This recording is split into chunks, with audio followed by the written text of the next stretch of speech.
Live है?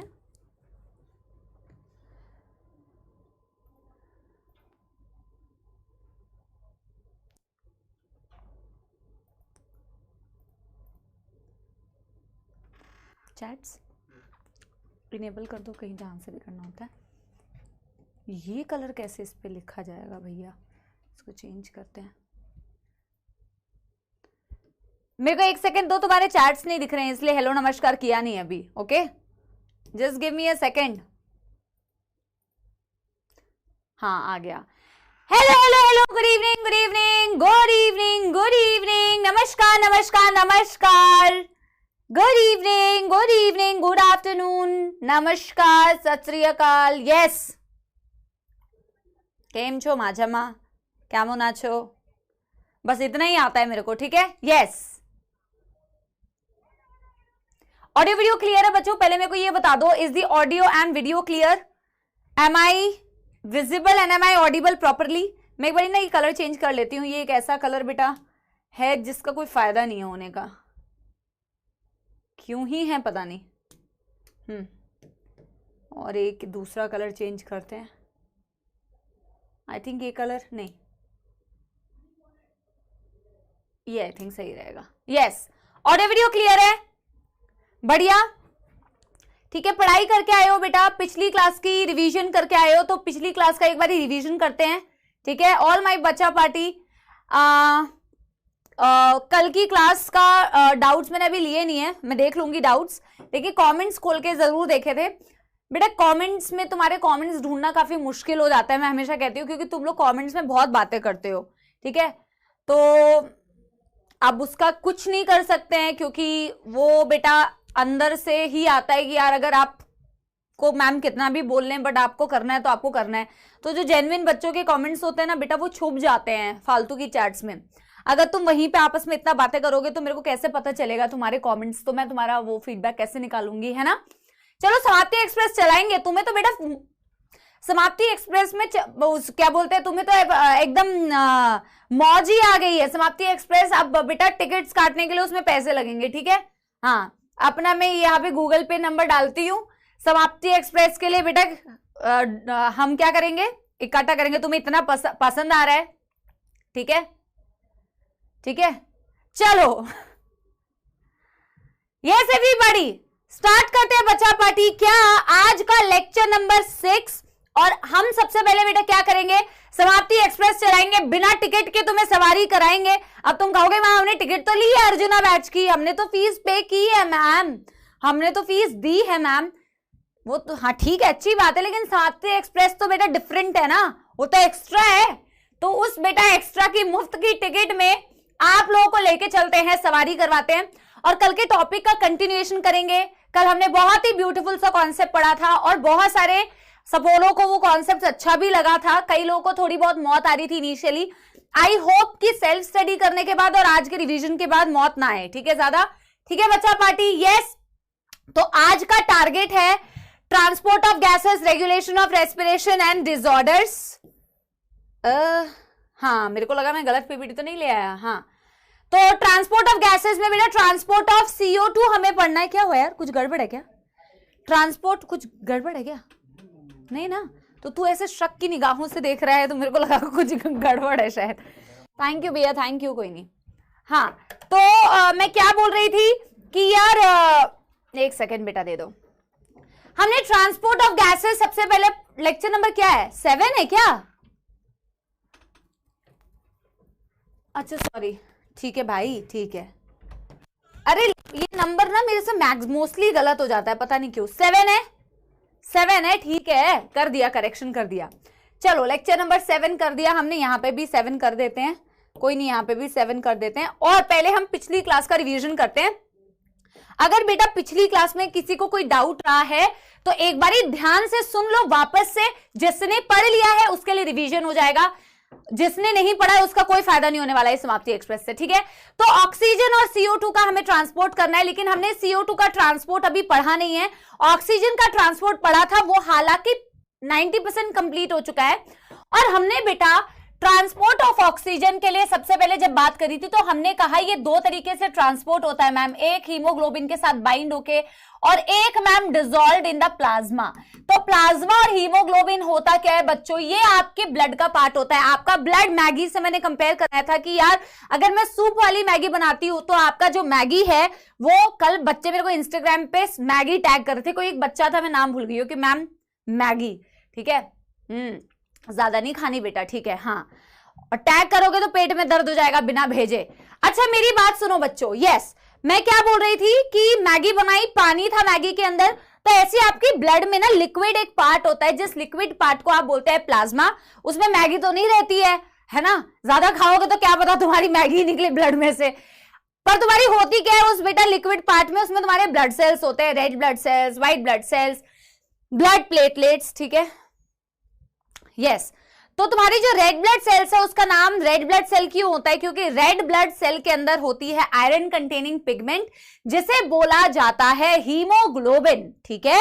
और तुम्हारा जो ऑक्सीजन है 3% जो होता है वो प्लाज्मा में डिसॉल्व होता है, लेकिन मैक्सिमम बच्चों जो ट्रांसपोर्ट होता है that is in bound state with haemoglobin, मतलब हीमोग्लोबिन से बाइंड करके ट्रांसपोर्ट होता है। अब मैम हीमोग्लोबिन की शक्ल कैसी दिखती है और ये ऑक्सीजन कैसे उससे बाइंड करता है, तो हमने बेटा चर्चा की थी हीमोग्लोबिन के बारे में कि मैम हीमोग्लोबिन के पास दो कंपोनेंट्स होते हैं, एक पार्ट होता है हीम, एक पार्ट होता है बच्चों ग्लोबिन। ये बिल्कुल मैं तुम्हारे फ्यूचर हैंडराइटिंग के जैसे लिख रही हूं, जब डॉक्टर बन जाते हो तो ऐसी हैंडराइटिंग हो जाती है, ठीक है। तो तुम्हारा जो ग्लोबिन पार्ट है वो प्रोटीन पार्ट होता है, हीम पार्ट होता है नॉन प्रोटीन पार्ट होता है। हीम पार्ट में आयरन जो प्रेजेंट होता है वो +2 स्टेट में होता है। Globin is the protein part जिसमें 2 अल्फा चेन होती है, 2 बीटा चेन होती है प्रोटीन की। और हीमोग्लोबिन की अगर शक्ल देखोगे तो वो कैसे प्रेजेंट होती है, जैसे ये एक अल्फा चेन, ये दूसरी अल्फा चेन, ये एक बीटा चेन, ये दूसरी बीटा चेन, तो टोटल 4 चेन हो गई। और इसके अंदर बेटा क्या प्रेजेंट होता है, हीम होता है, हर एक चेन के साथ एक हीम होता है, यानी टोटल 4 हीम हो गए एक हीमोग्लोबिन के अंदर। और हीम पार्ट में क्या प्रेजेंट है, हीम पार्ट में प्रेजेंट होता है बच्चों आयरन। हीम पार्ट में क्या प्रेजेंट होता है बच्चों, iron in the +2 state, iron in the +2 state, +2 state. और इसी आयरन के साथ में तुम ऑक्सीजन को बाइंड कराते हो, और जिसकी वजह से तुम कहते हो मैम एक ऑक्सीजन एक हीमोग्लोबिन मैक्सिमम 4 ऑक्सीजन कैरी कर सकता है, मैक्सिमम कैरी कर सकता है, ठीक है। अच्छा हीमोग्लोबिन के साथ में जब ऑक्सीजन बाइंड करता है तो आप इस स्ट्रक्चर को क्या बोलते हैं, ऑक्सी हीमोग्लोबिन। क्या बोलते हो, ऑक्सी हीमोग्लोबिन। ये एक तरीके का ऑफकोर्स रिवर्सिबल रिएक्शन होता है, ऐसा कभी नहीं होगा कि बाइंड करा दिया तो अलग नहीं कर सकते। और मैंने कहा था कि haemoglobin and oxygen is just like you know the 2 people who love each other. और इन दोनों के प्यार में बेटा खंडन या इनके प्यार को और बढ़ाने के लिए बाकी सारे बहुत सारे फैक्टर्स काम करते हैं, राइट, जैसे कि CO2, जैसे कि हाइड्रोजन आयन, जैसे कि पीएच, जिसके बारे में आज मैं आपको बताऊंगी भी, राइट बच्चा पार्टी। एक तो ये बात हो गई। अच्छा ऑक्सी हीमोग्लोबिन बन जाता है, 97% तुम्हारा ऑक्सीजन ऑक्सी हीमोग्लोबिन के फॉर्म में ट्रांसपोर्ट होता है।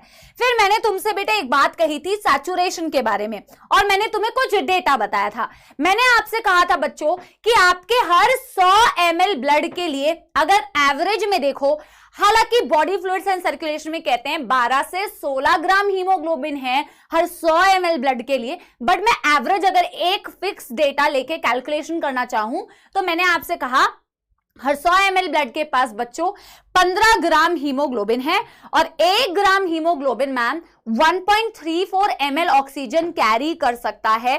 तो 100 ml ब्लड कितना ऑक्सीजन कैरी कर सकता है, यूनिटरी मेथड से निकाला, अराउंड 20 ml, यानी मेरे हर 100 ml ऑक्सीजनेटेड ब्लड के पास 20 ml ऑक्सीजन आता है। ये बेटा तुम्हारी लंग्स में हो रहा होता है, क्योंकि एक्चुअल में तुम्हारी बॉडी में ऑक्सीजनेटेड ब्लड कहां पे दिखता है, तुम्हारे एल्वियोलाई में तो दिखता है ना यार, एल्वियोलाई से तो ऑक्सीजन को डिफ्यूज करते हो पल्मोनरी कैपिलरी के अंदर, तो ऑक्सीजनेशन जो हो रहा होता है वो हो ही तो तुम्हारे लंग्स के अंदर रहा होता है। तो हीमोग्लोबिन से जब बाइंडिंग हो रही है तो मैक्सिमम तुम देखते हो कि हर 100 ml ब्लड के लिए आप 20 ml ऑक्सीजन देख पाते हो मैक्सिमम, राइट बच्चों। एक डेटा एक बच्ची ने कल लिखा था, जो मैंने कहा था वो डेटा तुमने ठीक से पढ़ा नहीं है कि एनसीईआरटी में क्या दिया हुआ, और नीट में उससे सवाल भी आया हुआ है, तो वो तो मैं अभी तुम्हें बताऊंगी भी, ठीक है। अच्छा, इनिशियली जब ऑक्सीजन हीमोग्लोबिन से बाइंड करता है, ऐसा थोड़ी है बेटा, चाहे देखो चाहे दो लोगों की अरेंज मैरिज हो, चाहे दो लोगों की लव मैरिज हो, प्यार धीरे धीरे तो बढ़ता है ना बेटा। Love at first sight is a myth, ठीक है। हाँ, और वो तुम्हारा बेटा कमेंट सेक्शन में चलता है, विदाउट साइट लव हो जाता है, ठीक है। यहाँ तुम 8:30 बजे आई, मैं तो तुम्हारा 4 बजे से वेट कर रहा था। तुम्हारे यहाँ पे तो बेटा सीन ही अलग है, पढ़ने के लिए नहीं आते हैं, यही सब करने के लिए आते हैं, और इससे जिंदगी में जो एक्चुअल प्यार है वो कभी नहीं मिलेगा, ठीक है। क्योंकि जो व्यक्ति अपने आप से प्यार नहीं करता, अपनी लाइफ से प्यार नहीं करता, अपने काम से प्यार नहीं करता, अपनी स्टेबिलिटी से प्यार नहीं करता है, वो किसी से कैसे ही प्यार कर सकता है बच्चों, राइट। तो मैं कहने का मतलब ये है कि यार देखो, तो हीमोग्लोबिन और बेटा ऑक्सीजन के बीच में ना इनिशियल से ही इतनी स्ट्रॉन्ग बाइंडिंग नहीं है, जैसे सैचुरेशन धीरे धीरे होता है, राइट बच्चा पार्टी, यस। अभी सैचुरेशन धीरे धीरे कैसे होता है, हीमोग्लोबिन के पास बच्चों ऐसे 4 पार्ट्स है, राइट। अभी हीमोग्लोबिन के पास ऐसे 4 पार्ट्स है, 4 हीम है, तो पहले एक ऑक्सीजन बाइंड करता है और इसके बाद से तेजी से और बाइंडिंग होती है, क्योंकि 4 पार्ट से एक ऑक्सीजन की बाइंडिंग से 25% सैचुरेट हुआ, फिर बेटा दूसरी बाइंडिंग से 50% सैचुरेट हुआ, तीसरी बाइंडिंग से 75% सैचुरेट हुआ, चौथी बाइंडिंग से बच्चों 100% सैचुरेट हो गया। इसके लिए हमने एक ऑक्सीजन डिसोसिएशन कर्व प्लॉट किया था, जिसमें हमने partial pressure of oxygen against the percentage saturation of haemoglobin with बेटा ऑक्सीजन देखा था कि हीमोग्लोबिन का सैचुरेशन ऑक्सीजन के साथ कैसे होता है। तो धीरे धीरे होता है ना बच्चों, पार्शियल प्रेशर बढ़ रहा है तो सैचुरेशन बढ़ रहा है, पार्शियल प्रेशर बढ़ रहा है तो सैचुरेशन बढ़ रहा है, पार्शियल प्रेशर, सैचुरेशन बढ़ रहा है। लेकिन एक पॉइंट ऐसा आएगा जिस पॉइंट के बियॉन्ड और ज्यादा सैचुरेशन तुम नहीं कर सकते भाई, है ना। इस प्यार की भी एक लिमिट है यार, ऐसा थोड़ी है कि सैचुरेट ही करते जाओगे भैया। तो भाई 100% सैचुरेशन होने के बाद कोई फर्क नहीं पड़ेगा कि पार्शियल प्रेशर क्या है, यानी कि बेटा आप क्या बोल रहे हो कि एक 100% सैचुरेशन तुम्हारी आ जाती है, एक सिग्मॉइड ग्राफ मिलता है, एस शेप कर्व मिलता है, नॉर्मली तो ऐसा ही होना चाहिए। अब देखो बच्चों, हालांकि मैंने तुमसे जो shift to right, shift to left words use किए हैं, वो वर्ड्स एनसीईआरटी में नहीं है, बट उसकी पूरी एक्सप्लेनेशन एनसीईआरटी में है। क्योंकि एनसीईआरटी, देखो एनसीईआरटी ने ये टर्म्स ना जैसे मॉड्यूल्स में तुम्हें मिलेंगे, ठीक है, shift to left, shift to right, chloride shift, hamburger, फालतू की चीजें बिल्कुल नहीं पढ़नी है बच्चों, ठीक है। Shift to left, shift to right words नहीं दिए हैं, बट एनसीईआरटी में ये जरूर दिया हुआ है कि अपार्ट फ्रॉम, हालांकि मेन फैक्टर तो यार दोनों शादी करते हैं कि नहीं करते हैं बेटा, वो मेन डिसाइड करने वाला, मतलब शादी करने का मतलब बेटा दोनों के बीच में प्यार रहेगा या नहीं रहेगा, वो दोनों ही तो मेनली डिसाइड करेंगे ना, हीमोग्लोबिन और ऑक्सीजन, राइट। तो मेनली हीमोग्लोबिन से ऑक्सीजन बाइंड करेगा या नहीं करेगा वो पार्शियल प्रेशर ऑफ ऑक्सीजन पे डिपेंड करेगा, बट अदर फैक्टर्स भी इस चीज को अफेक्ट कर सकते हैं, जैसे partial pressure of CO2, like hydrogen ion concentration, like pH and like temperature. अब मैंने आपसे कहा, अगर आपको कभी, ये तो एक नॉर्मल सिचुएशन है, अगर मैं आपसे कह रही हूं, जो मैं तुम्हें 100% सैचुरेशन दिखा रही हूं कि यार प्रेशर बढ़ रहा है, बाइंडिंग हो रही है, बाइंडिंग हो रही है, बाइंडिंग हो रही है, राइट बच्चों। अब मैं कह रही हूं कि यार ये graph can either shift to right side, ये वाला शिफ्ट है, या it can also shift to the either shift to the left side, right? So this is left shift, this is right shift. मुझे यहां से कंटिन्यू करना है, पर बेटा प्रॉब्लम ये है कि तुमने CO2 का ट्रांसपोर्ट अभी पढ़ा नहीं है, हालांकि वो टॉपिक बहुत छोटा है, इट इज हार्डली 10 मिनट्स का टॉपिक, CO2 का ट्रांसपोर्ट, ऑक्सीजन का ही बड़ा है, लेकिन ना क्योंकि इसमें CO2 के कुछ कॉन्सेप्ट्स इन्वॉल्व है, तो मुझे तुम्हें बताना पड़ेगा। उसी डायग्राम से स्टार्ट करूंगी, तो ना डायग्राम फ्रेश बना लेना, ठीक है। डायग्राम कल बनाया तो नहीं है तुमने, कल बेटा डायग्राम बनाया तो नहीं है, यस एवरीबॉडी, एक बार मेरे को बताओ, अगर बना लिया तो वापस से बनाना पड़ेगा, उसमें एक छोटी सी मिस्टेक हो गई थी क्योंकि लास्ट मोमेंट पे बना रहे थे, ठीक है। तो वापस से बना लेना, या तो बना लिया तो उसी में मॉडिफिकेशन कर लेना, एक छोटे से वर्ड को चेंज करना है। पहले मेरे को ये बताओ बेटा कि यहां तक तुम्हारा क्रिस्टल क्लियर है टॉपिक, यस एवरीबॉडी, यस, बनाया है तो इट्स ओके, उसमें ऐसे कोई डायग्राम में प्रॉब्लम नहीं है, उसमें एक इक्वेशन में बस थोड़ी सी चेंजेस करने पड़ेंगे, ठीक है। चलो बनाया कैसा था डायग्राम ये तो बता दो। अब तुम कैसे बताओगे बेटा कि क्या बनाया था, मुझे ही देखना पड़ेगा तुम्हारी पीपीटी से कि तुमने बनाया क्या था डायग्राम। तो let me just check once और वहीं से शुरू करते हैं, ठीक है। यहां तक तो कोई दुखदायक समस्या नहीं है ना, यहां तक तो कोई प्रॉब्लम नहीं है ना। मैं एक बार पीपीटी देख लेती हूँ तुम्हें क्या बनवाया था हमने यस्टरडे। ये रहा, उसको सेम बनाते हैं ताकि ना तुम लोग को वो करने में आसानी हो जाए। सेम वहीं से शुरू करोगे उसी तरीके से तो तुम्हें आसानी मिलेगी, ठीक है। तो वहीं से शुरू करते हैं जैसा तुमने कल बनाया था। आई थिंक तुमने ये वाला डायग्राम बनाया, ऐसे ऐसे डायग्राम बनाया था, सिस्टमिक कैपिलरी बनाया था और टिश्यू बनाया था, ठीक है। चलो चलो ठीक है, बहुत ही बढ़िया। चलो अभी बेटा वहीं से शुरू करते हैं। अच्छा सुनो मेरी बात, तुमने बेटा ऐसे लिखा होगा ना, तुमने ऐसा लिखा होगा कि शिफ्ट टू राइट मतलब होता है dissociation of oxygen from haemoglobin, और तुमने शिफ्ट टू लेफ्ट में मैंने तुम्हें होमवर्क कहा था, पर हमने क्योंकि राइट ही नहीं कंप्लीट कर पाए थे तो लेफ्ट तो तुमने किया ही क्या होगा, राइट बच्चों। तुमने ये लिखा था कि मैंने तुमसे कहा था बच्चों शिफ्ट टू राइट होने का मतलब है ऑक्सीजन और हीमोग्लोबिन जो है वो डिसोसिएट हो रहे हैं, और अगर तुम शिफ्ट टू लेफ्ट कर रहे हो तो ऑक्सीजन और हीमोग्लोबिन एसोसिएशन हो रहा है। मेनली डिसोसिएशन होगा या एसोसिएशन होगा, वो दोनों के बीच में डिसाइड कौन करेगा बेटा, पार्शियल प्रेशर ऑफ ऑक्सीजन। इसके अलावा और भी फैक्टर्स डिसाइड करते हैं। फिर मैंने तुमसे कहा था अगर शिफ्ट टू राइट का मतलब मैं आपको डिसोसिएशन बता रही हूं तो आपको लॉजिकली ये बात पता ही है कि यार डिसोसिएशन मैम एल्वियोलाई में नहीं होती है, डिसोसिएशन मैम टिश्यू में होती है, राइट। और अगर मैं एसोसिएशन बोल रही हूं तो ऑफ कोर्स वो एल्वियोलाई में होती है। इतनी तो बात लॉजिकली समझ में आती है।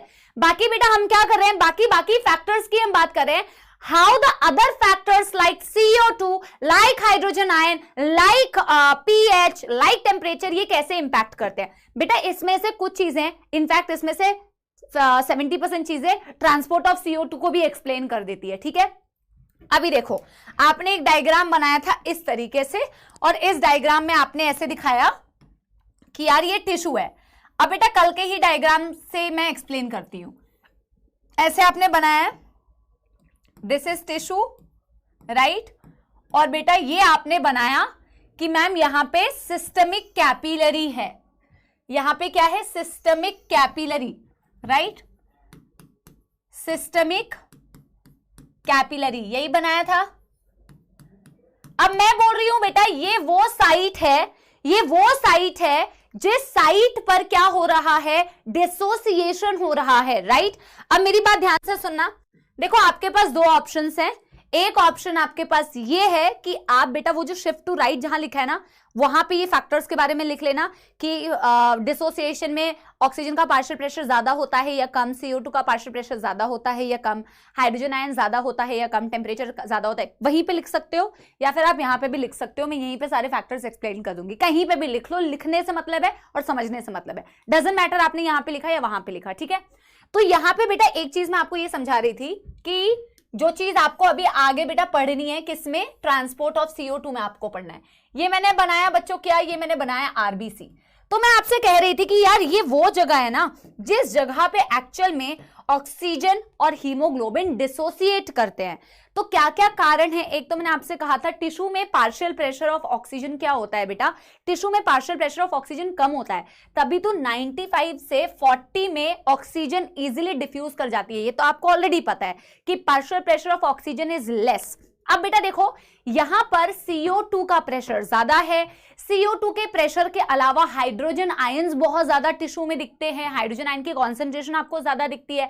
हाइड्रोजन आयन की कॉन्सेंट्रेशन के अलावा तुम्हें बेटा टेम्परेचर बहुत ज्यादा दिखता है। तो ये फैक्टर्स भी डिसोसिएशन में कैसे हेल्प कर रहे हैं, तो मैं आज यहां से आपको ट्रांसपोर्ट भी समझ में आएगा। देखो जो CO2 है ना बेटा, ऑक्सीजन को आपका सेल्स जो है यूज कर रहे हैं, एनर्जी प्रोड्यूस कर रहे हैं। ऑफ कोर्स बेटा बाई प्रोडक्ट आपका कार्बन डाइऑक्साइड आपका बनेगा, और जैसे ऑक्सीजन के ट्रांसपोर्ट में बेटा ऑक्सीजन प्लाज्मा में डिसॉल्व हो जाता है और ऑक्सीजन आपके हीमोग्लोबिन से बाइंड करता है। एल्वियोलाई में होता है ना, ये एल्वियोलाई में हो रहा होता है ना ये, इसमें तो किसी को कोई कंफ्यूजन नहीं है कि ऑक्सीजन जो है ट्रांसपोर्ट के लिए आपके एटमॉस्फेयर से आपके लंग्स में आया, फिर लंग्स से आपके पल्मोनरी कैपिलरी में जाता है, प्लाज्मा में डिसॉल्व हो जाता है और हीमोग्लोबिन से बाइंड।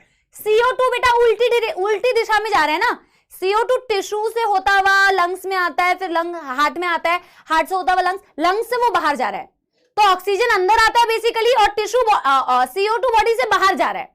तो बॉडी से बाहर जाने के लिए CO2 कैसे कैसे बाहर जाता है, उसमें एक फैक्टर मैं आपको बताती हूँ। बहुत सारे 3 तरीके होते हैं बेटा CO2 के ट्रांसपोर्ट के, बट यहाँ पे जो चीज एक मैं आपको समझाना चाह रही हूँ, देखो CO2 का जो आपने हीमोग्लोबिन के साथ लिखा है ना, वो मैं आपको बाद में बताऊंगी। अभी उस वाले हीमोग्लोबिन वाले रिएक्शन को आप काट दो जो ऊपर आपने लिखा था।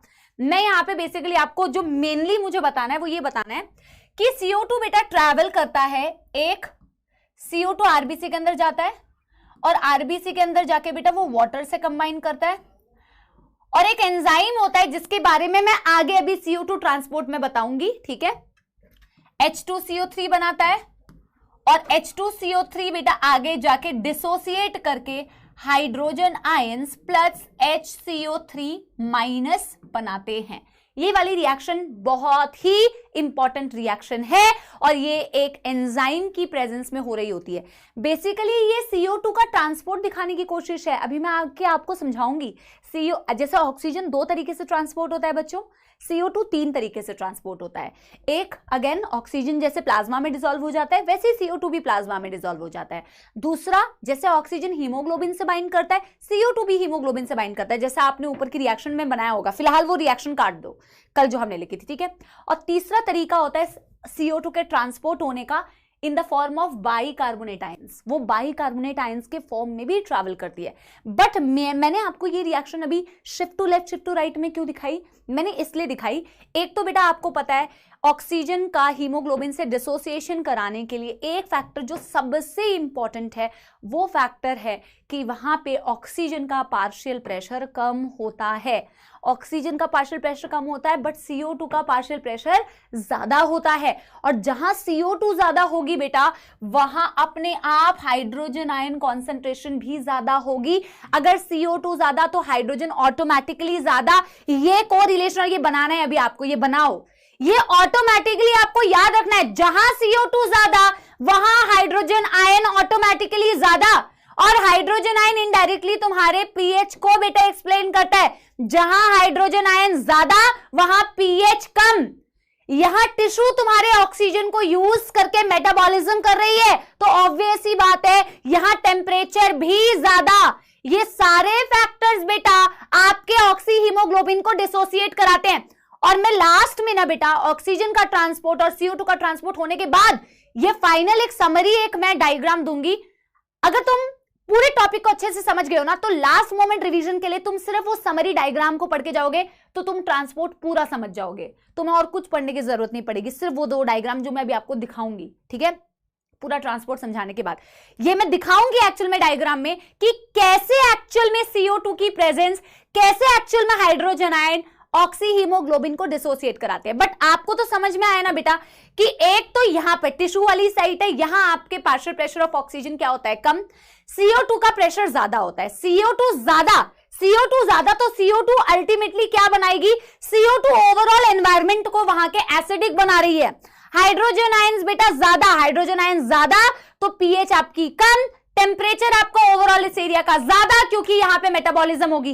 तो अगर मैं कहूं कि शिफ्ट टू राइट के लिए कौन से फैक्टर्स या फिर डिसोसिएशन के लिए अकॉर्डिंग टू एनसीईआरटी ने कहा है डिसोसिएशन के लिए कौन कौन से फैक्टर्स रिस्पॉन्सिबल है, तो डिसोसिएशन के लिए जो आप लिख चुके हो ऑलरेडी वहीं पे आप भर लो।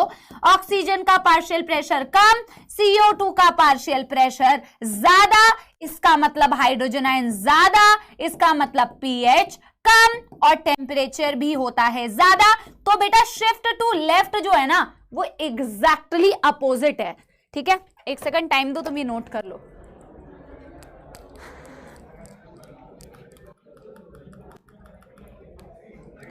यार 16 क्यों किया जाता है टेम्परेचर? 24 कर दिया करो ना, मैं 28 करती हूँ इसीलिए जबरदस्ती। मैं क्लास में पढ़ा नहीं पाती हूँ, मेरा ये काम है मैं बार बार आगे पीछे हाथ के 16 से 32 करूं, 32 से 16 करूं, 24 ही कर लिया करो ओवरऑल।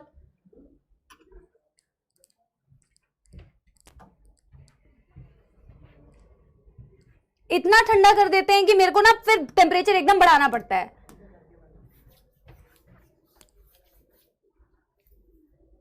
चैट्स मैंने ऑन कर दिया, आप मेरे को एक बार बता दो बेटा आपको समझ में आ गया।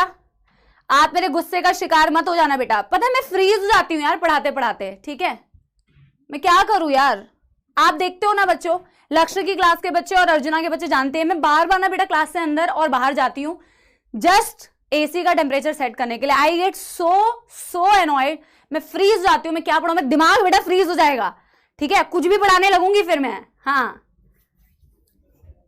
मैं क्या करूं आप बताओ, आपकी क्लास रेगुलर जब भी होती है तो मैं, आप बताओ, मैं एक ही काम करती हूं, मैं आपसे क्यों पूछ रही हूं, आप तो बेटा बड़ी मेरी वकालत कर दोगे यहां पे। हाँ मैं यहां वहां ना आते ही जाते रहती हूं, क्लास में 10 बार मैं यही करती हूं। हाँ बेटा मेरे को ये बता दो कि यहां पर बेटा कोई प्रॉब्लम है, यहां पे समझने में कोई प्रॉब्लम है? एंड आई प्रॉमिस यू बच्चों, इसके बाद ना, हाँ इसके बाद में जो मैं डायग्राम बता दी थी आपको ना, वो डायग्राम कंक्लूजन है आपको ओवरऑल ट्रांसपोर्ट ऑफ ऑक्सीजन और ट्रांसपोर्ट ऑफ CO2। जब भी आप रिवाइज करोगे, आप वो 2 डायग्राम से रिवाइज करोगे, आपको 100% क्लियर हो जाएगा, ठीक है।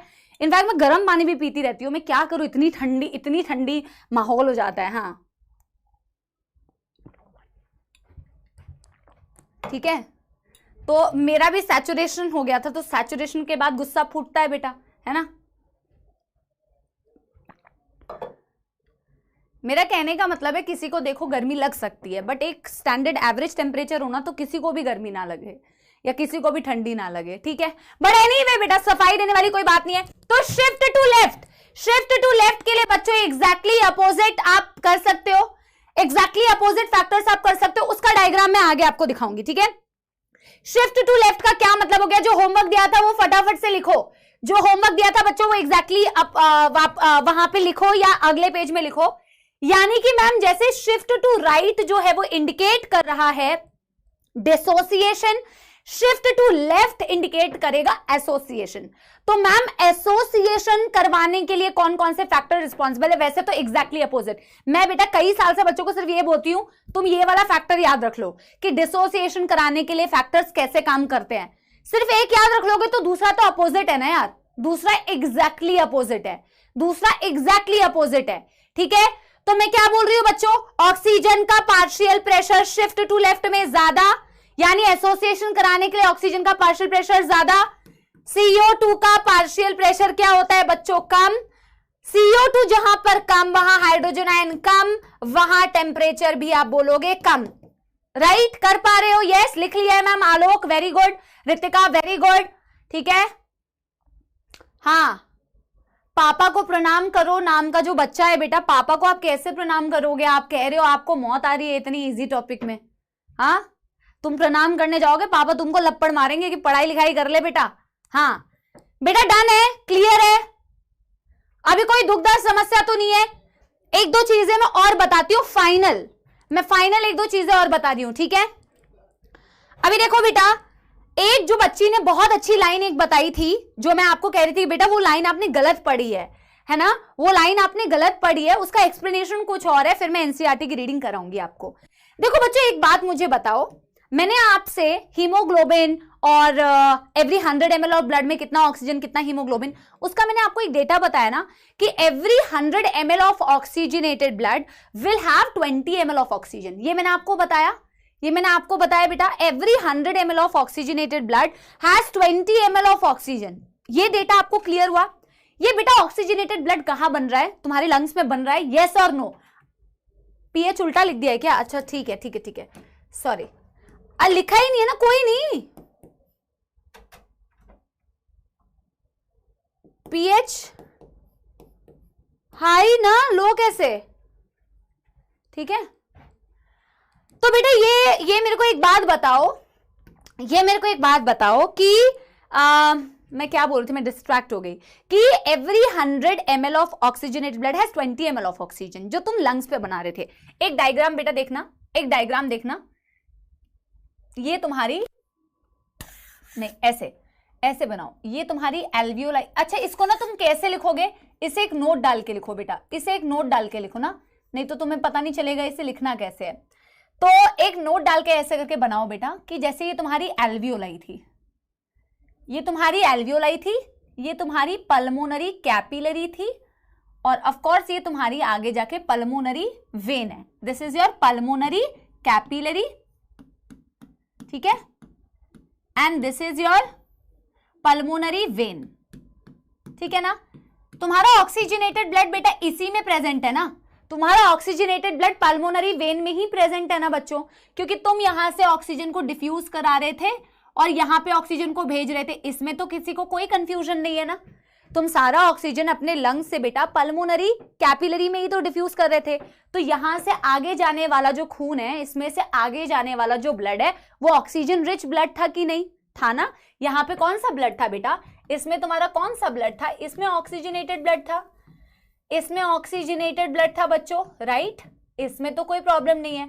मैं यहाँ प्रेशर्स की बिल्कुल बात नहीं कर रही हूं, मैं यहाँ पे आपसे कहना चाहती हूँ बच्चों, मैं यहाँ पे ये कहना चाहती हूँ कि इस ऑक्सीजनेटेड ब्लड में बच्चों, क्या मैंने एक डेटा आपको बताया था, every 100 ml of oxygenated blood has 20 ml oxygen. क्या इसमें किसी को भी कोई प्रॉब्लम, क्या इसमें किसी को भी कोई प्रॉब्लम कि हर 100 ml ऑक्सीजनेटेड ब्लड के लिए 20 ml ऑक्सीजन है।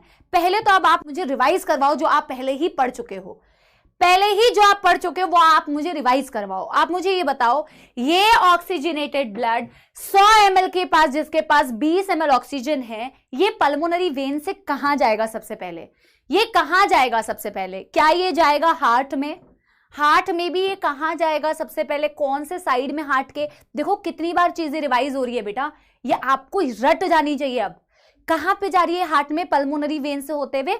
आपको इमेजिन करो डायग्राम को, मैम लेफ्ट एट्रियम में जा रही है, लेफ्ट एट्रियम से मैम कहां जा रही है, लेफ्ट वेंट्रिकल में जा रही है, लेफ्ट वेंट्रिकल से कहां जा रही है मैम, अल्टीमेटली इसको जहां जाना था वहीं तो जा रही है। हमने ऑक्सीजन इतना भरा क्यों भाई, ऑक्सीजन इसीलिए भरा ना ताकि हम टिश्यू को दे सके। तो लेफ्ट एट्रियम से लेफ्ट वेंट्रिकल, लेफ्ट वेंट्रिकल से मैंने आपको बताया था आयोटा, बट आयोटा की branch that is systemic artery, है ना, सिस्टमिक आर्टरी के थ्रू ये टिश्यू को सप्लाई होगी, मानते हो कि नहीं, राइट। सिस्टमिक आर्टरी के थ्रू बेटा ये आपके टिश्यू को सप्लाई होगी। लेकिन अगर बाय चांस मैं आपको कहूं कि तुम्हें बेटा महीने की पॉकेट मनी मिली 1000 रुपए फॉर एग्जाम्पल, ठीक है, 1000 रुपए तुम्हें पॉकेट मनी मिली, पर अब अपना दिमाग नहीं लगाना बेटा, फालतू का वाला दिमाग। मैं एक जनरल, एक लॉजिकल अगर एक बात पूछूं कि यार तुम्हें 1000 रुपए पॉकेट मनी मिली, किसी महीने तुम्हारा ज्यादा खर्चा हो रहा है, किसी महीने तुम्हारा कम खर्चा हो रहा है, किसी महीने तुम्हें कुछ चीज खरीदनी है, किसी महीने हो सकता है नहीं खरीदनी है। तो जो तुम्हारे खर्चे हैं, खर्चों के ऊपर डिपेंड करेगा कि तुमने कितना पैसा दे दिया और कितना पैसा सेव किया। हमेशा तो बेटा एक जैसा खर्चा नहीं करोगे ना। 10 रुपए यार ठीक है, 10 रुपए हो 5 रुपए हो, हमें तो बेटा पॉकेट मनी नहीं मिलती थी, हमें तो कोई पॉकेट मनी नहीं मिलती थी, ठीक है, मेरे को तो 1 रुपए भी मांगने के लिए मम्मी से बड़ी रिक्वेस्ट करनी पड़ती थी, ठीक है। खैर मेरे कहने का मतलब है, जो तुम्हारे पास पैसा आता है तुम हमेशा उसको बेटा वैसे ही स्पेंड नहीं करोगे, वो डिपेंड करेगा कि खर्चे कैसे। या फिर बेटा तुम्हारे पापा मम्मी के पास भी जो सैलरी आती है वो उड़ा थोड़ी देते हैं बेटा, वो सेविंग्स करते हैं, उनको पता है कि अभी ज्यादा खर्चे हैं तो अभी मेरे को ज्यादा स्पेंड करना पड़ेगा, अगले महीने कम खर्चे होंगे तो ज्यादा सेव हो जाएगा, राइट। समझ आ रही है बात बच्चों, यस। तो यहां पे भी बेटा बॉडी का वही सीन है यार, बॉडी ने 20 ml ऑक्सीजन तो भर लिया, लेकिन क्या बॉडी का जो 20 ml का ऑक्सीजन का खर्चा है, क्या खर्चा हमेशा सेम है बच्चों, खर्चा तो हमेशा सेम नहीं है ना यार, खर्चा तो अलग अलग है। ये जो ऑक्सीजनेटेड ब्लड सिस्टमिक आर्टरी से होते हुए तुम्हारे किसके पास पहुंचेगी, टिश्यू के पास पहुंचेगी। तो क्या ये 100 ml के पास जो 20 ml ऑक्सीजन था वो खुशी खुशी कहेगी कि आओ टिश्यू भाइयों और बहनों मेरे से ले लो सारा ऑक्सीजन, नहीं ना यार। तो ये क्या करती है बेटा, ये अलग अलग बॉडी की रिक्वायरमेंट्स पे, अलग अलग बॉडी की कंडीशन पर डिपेंड करके अलग अलग अमाउंट ऑफ ऑक्सीजन डिलीवर करती है। जरूरी नहीं है कि 20 ml भरा तो 20 ml दे ही दूंगी मैं, राइट। वही लाइन एनसीईआरटी में लिखी हुई है, वही लाइन एनसीईआरटी में लिखी हुई है। तो एनसीईआरटी में एक वर्ड यूज किया है, एट नॉर्मल फिजियोलॉजिकल कंडीशन, जो नॉर्मली बॉडी में हो रहा होता है। देखो एक मैं कह रही हूं जो नॉर्मल कंडीशन, जैसे तुम लोग बेटा अभी बैठ के पढ़ाई कर रहे हो, तुम अपना थोड़ा दिमाग चला रहे हो, थोड़ा बहुत हाथ पैर चला रहे हो, इतनी कोई बेटा वर्कआउट करते करते तो कोई पढ़ाई नहीं कर रहा है ना, कि एक साइड पे ट्रेडमिल पे चल रहा है और एक साइड में मैम के लेक्चर देख रहा है, ऐसा तो नहीं कर रहे हो ना। और एक कंडीशन है, जब तुम फॉर एग्जांपल अगर कोई वर्कआउट करता है तो वर्कआउट कर रहा है, जबरदस्त बेटा वर्कआउट कर रहा है, एक्टिविटी कर रहा है, जितना ज्यादा बेटा तुम वर्कआउट करोगे, जितनी ज्यादा स्ट्रेनस का मतलब होता है जितना एक्टिविटी करोगे उतना ज्यादा बॉडी को ऑक्सीजन चाहिए, और जैसे जिस कंडीशन में अभी तुम बैठे हो उतना ही कम ऑक्सीजन चाहिए, मानते हो कि नहीं, यस। एक सिचुएशन है नॉर्मल फिजियोलॉजिकल कंडीशन जिसमें बॉडी नॉर्मल एक्टिविटी कर रही है, ऐसा कोई तोप नहीं बेटा काम कर रहे हैं, हम नॉर्मल काम कर रहे हैं, तो उस सिचुएशन में आपकी बॉडी को, आपके टिश्यू को ज्यादा ऑक्सीजन चाहिए। और एक कंडीशन है बच्चों, जब आप स्ट्रेनस एक्टिविटी कर रहे हो, जबरदस्त हैवी वर्कआउट कर रहे हो, तो बेटा बॉडी को ज्यादा ऑक्सीजन चाहिए। तो बॉडी इज वेरी स्मार्ट, वो क्या कर रही है, ब्लड में 20 ml ऑक्सीजन तो भर रही है हर 100 ml के लिए, बट इसका खर्चा जो है वो अलग अलग टाइम पे अलग अलग तरीके से करती है। अब ये बात तो बच्चों देखो तुम मानते हो ना कि यही वाला जो ब्लड है, यही वाला जो ब्लड है, ये देखो मैं यहां पे लिख रही हूं, it ultimately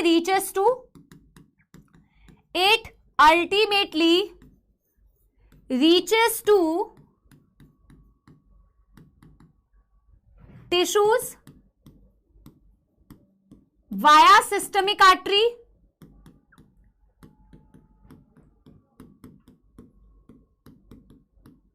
but at different condition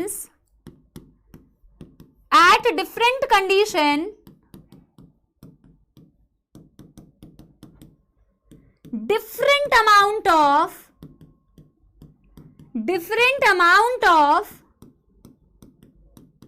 oxygen will be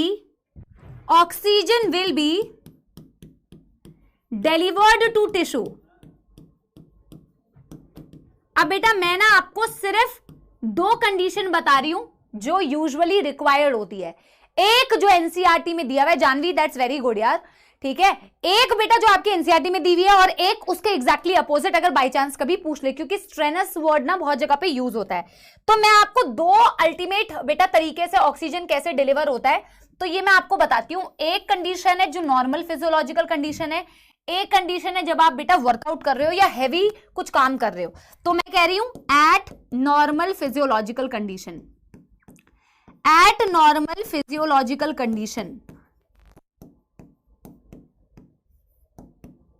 normal का मतलब ही समझ गए ना कि नॉर्मल एक्टिविटी है, कोई बहुत ज्यादा बेटा घनी एक्टिविटी नहीं है। और एक है बेटा स्ट्रेनस कंडीशन। स्ट्रेनस मतलब जब काफी वर्कआउट कर रहे हो, एक्सरसाइज कर रहे हो, रनिंग कर रहे हो, ठीक है। अब देखो मैं एक चीज और आपको बहुत क्लियरली बोल रही हूं, लास्ट ईयर तक ना बेटा क्या होता था, मैं इसे सैचुरेशन के टर्म्स में समझाती थी, बट अगर मैं आपको ऑनेस्ट अपना फीडबैक दूं, एनसीईआरटी में उन टर्म्स में दिया नहीं हुआ है। तो जिस टर्म में एनसीईआरटी में दिया नहीं हुआ है आप नहीं समझोगे, बट कोई अगर मेरे से लास्ट ईयर का पढ़ा हुआ बच्चा होगा तो मैं उसे ग्राफ में समझाती थी, ठीक है, 75% सैचुरेशन, 50% सैचुरेशन करके, बट उसकी कोई नीड नहीं है। लाइक बेटा हर साल एनटीए भी अपडेट्स करती है, हमें भी अपने नोट्स में अपडेट करना चाहिए, जिस तरीके का पैटर्न आ रहा है उस तरीके का ही आपको पढ़ाना चाहिए। तो उतना कॉम्प्लिकेट अगर मैं आपके लिए कर दूंगी तो कोई काम का नहीं है, पहली बात तो, क्योंकि एनसीईआरटी में है नहीं, पूछते नहीं है। आप सिंपल इस तरीके से पूछ सकते हो, और यहां से इस पर्टिकुलर जगह से बच्चों क्वेश्चन आए, इस पर्टिकुलर जगह से क्वेश्चन आए। अब मैं कह रही हूं मेरे पास 20 ml है, पर मैं खर्चा कितना कर रही हूं, तो जब बेटा नॉर्मल फिजियोलॉजिकल कंडीशन है, अब मेरी बात समझ लेना। अब देखो ये तुम्हारी सिस्टमिक कैपिलरी है, ये तुम्हारी क्या है, सिस्टमिक कैपिलरी, जहां से एक्चुअल में ही ऑक्सीजन जाएगा। ये कितना बेटा ऑक्सीजन लेके आया, ये 20 ml ऑक्सीजन लेके आया हर 100 ml ब्लड के लिए। तो मैं ये डिवाइड कर देती हूं, यहां पे मैं इसके लिए समझा देती हूं, यहां पे मैं इसके लिए समझा देती हूं, ठीक है, यस। पहले तो तुम्हारे चैट्स बंद करने पड़ेंगे तुम्हारी बकवासों को रोकने के लिए, ठीक है। चलो इधर, अब देखो बच्चों, ये है तुम्हारे टिश्यू, ये है तुम्हारे टिश्यू, यहां पे जब स्ट्रेनस कंडीशन है तो ये रहा तुम्हारा टिश्यू। तो जब बेटा क्या होता है ना, जब नॉर्मल कंडीशन होती है तो तुम इस सिस्टमिक कैपिलरी में जो 20 ml ऑक्सीजन था, इसका सिर्फ 5 ml डिलीवर करते हो। कितना ml डिलीवर करते हो बेटा, 5 ml ऑक्सीजन डिलीवर करते हो सिर्फ, क्योंकि तुम्हारी बॉडी को ज्यादा रिक्वायरमेंट ही नहीं है। लेकिन जब बेटा कंडीशन कैसी है, जब कंडीशन है स्ट्रेनस कंडीशन, तो तुम इस 20 ml का बेटा 15 ml डिलीवर कर देते हो। मेरी बात समझ रहे हो बच्चों, इस 20 ml का 15 ml ऑक्सीजन डिलीवर कर देते हो। इतना ही क्यों करते हो बेटा, ये डेटा है जो तुम्हें याद रखना है, ये डेटा है जो तुम्हें याद रखना है। तो एनसीईआरटी में ये चीज दी हुई है कि भाई तुम्हारे पास 20 ml ऑक्सीजन था, हमेशा ऐसा नहीं है कि तुम अपना बेटा 20 ml को 20 ml को ही ट्रांसपोर्ट कर दो तो तुम्हारे ब्लड में फिर कुछ ऑक्सीजन बचेगा ही नहीं। आगे जाके सिस्टमिक कैपिलरी क्या बनाती है, सिस्टमिक वेन, क्या उसमें सॉरी आगे हाँ सिस्टमिक वेन ही तो बना रही है, तो क्या सिस्टमिक वेन में कोई ऑक्सीजन ही नहीं होता? हर 100 ml के पास जो 20 ml ऑक्सीजन था सारा डिलीवर कर दिया क्या? नहीं यार, नॉर्मल फिजियोलॉजिकल कंडीशन में इस 20 ml का 15 ml तो इसी ब्लड में रह जाता है। वो कहता है ये मेरी सेविंग्स है भैया, ये 15 ml मैं किसी को नहीं दूंगा क्योंकि जरूरत ही नहीं है, मैं सिर्फ इस 20 ml में से 5 ml डिलीवर करूंगा भाई, क्योंकि नॉर्मल फिजियोलॉजिकल कंडीशन है। लेकिन यहां पे जब स्ट्रेनस एक्टिविटी है तब बेटा थोड़ी ब्लड बोलेगा कि मेरे पास 20 ml अब मैं बिल्कुल नहीं दूंगा, तब बॉडी कहेगी कि भैया टिश्यू को ज्यादा जरूरत है, तो इसमें से बेटा 15 ml चला जाएगा और 5 ml रह जाएगा। समझ रहे हो? तो एनसीईआरटी ये वाला कहती है, तो मैं इसको लिखवा देती हूं that at normal physiological condition for every 100 ml of oxygenated blood it delivers 5 ml oxygen to the tissues. ये एनसीईआरटी ने कहा है। बेटा इसमें कोई मौत आ रही है? पहले मेरे को एक बात बताओ, यहां तक क्रिस्टल क्लियर है? Niranjan very good, Lucky good, yes yes everybody, Prem, Khushboo, Aditi, Sukriti, yes, Muskan, Himanshu, Sanskriti, Irfan, Prachi, clear है बच्चों? यस एवरीवन, पक्की बात? तो एनसीईआरटी की एक एक लाइन क्लियर हुई बच्चों, एनसीईआरटी की एक एक लाइन क्लियर हुई। आपने यहां तक अगर नोट कर लिया है तो मैं क्या आपको बेटा इसको तो जरूर स्टार मार्क करना, इसको तो जरूर स्टार मार्क करना क्योंकि ये एनसीईआरटी का है, क्योंकि एनसीईआरटी का है। एट नॉर्मल मैं वो लाइन में लिखवा भी दे रही हूं, आपने लिख लिया है तो क्या मैं बेटा अगले पेज में इस लाइन को लिख दूं, क्योंकि ये नीट में आया हुआ सवाल है और ये एनसीईआरटी की लाइन है। एनसीईआरटी में स्ट्रेनस वर्ड नहीं दिया हुआ है, लेकिन एनसीईआरटी में ये वर्ड दिया हुआ है, ठीक है? स्ट्रेनस की स्पेलिंग गलत है बट कोई दिक्कत नहीं है बेटा। स्ट्रेनस का मतलब है extreme condition, heavy condition. Extreme का मतलब होता है जब आप खूब ज्यादा वर्कआउट या खूब ज्यादा टास्क कर रहे हो, ठीक है? तो एक लाइन हम ना नेक्स्ट पेज में लिख लेते हैं, आपके पास जगह है तो आप इसके नीचे लिख लो, एट नॉर्मल फिजियोलॉजिकल कंडीशन। ये वर्ड सबसे इंपॉर्टेंट था जो उस बच्ची ने स्किप कर दिया था एक्चुअल में एनसीईआरटी से रीड करना। एट नॉर्मल फिजियोलॉजिकल कंडीशन, ठीक है? क्या है इसका आगे data? every 100 ml of oxygenated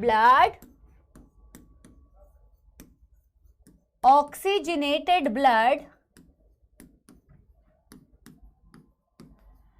delivers 5 ml oxygen to tissue, 5 ml oxygen to tissues। Clear है बच्चों?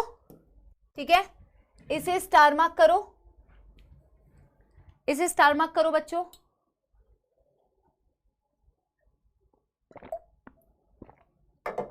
अरे ये तो बेटा अल्टीमेटली समझ आ गया ना कि 100 ml ब्लड 5 ml डिलीवर कर रही है, 100 ml के पास 20 ml था, वो तो ऑटोमेटिकली समझ आ रहा है ना तुम्हें। तुमने तो सबसे पहले यही लिखा है कि 100 ml के पास 20 ml तो था ही, पर डिलीवर कितना कर रही है? डिलीवर 5 ml कर रही है। तो यहाँ पे बार बार लिखने की जरूरत नहीं है। Every 100 ml of blood that had 20 ml of oxygen will deliver 5 ml। वो बार बार लिखने की जरूरत नहीं है, वो तो अंडरस्टूड है, वो तो अंडरस्टूड है ना बच्चों, राइट? तो क्या एक बार ये एनसीईआरटी रीड करे बच्चों?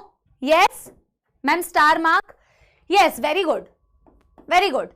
कोई कोई पॉइंट्स बेटा ऐसे होते हैं जो आपको पता होने चाहिए। देखो मैं जानती हूं कई लोग ये कहते हैं अरे पीवाईक्यू क्यों सॉल्व करना है? पीवाईक्यू इसलिए सॉल्व नहीं करना बेटा कि पीवाईक्यू सॉल्व करने से बड़ा आपकी बहुत जबरदस्त प्रैक्टिस हो गई।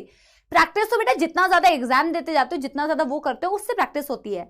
पीवाईक्यू करने का सबसे इंपॉर्टेंट रीजन ये होता है to understand the pattern of paper in recent years. अगर रीसेंट ईयर का पैटर्न पता होगा तो अपनी तैयारी भी बेटा उसी हिसाब से आप कर पाते हो। आप ये जान पाते हो कि मैम अतिरिक्त ज्ञान पढ़ना है या नहीं पढ़ना है, और वो बहुत जरूरी है, ठीक है? क्या डिस्कार्ड करना है वो जरूरी है, डिस्कार्ड डिस्कार्ड, एक्स्ट्रा डिस्कार्ड, ठीक है ना? यस चलो अब बेटा एनसीईआरटी की रीडिंग करते हैं, फिर आपके चैट्स को डिसेबल करेंगे। हमने ट्रांसपोर्ट ऑफ ऑक्सीजन का ना ये वाला पार्ट पढ़ना था, फिर मैं एक काम करती हूँ, डिसेबल ही कर देती हूँ, क्योंकि तुम बहुत बातें करोगे नहीं तो, जो बचे हुए बच्चे हैं।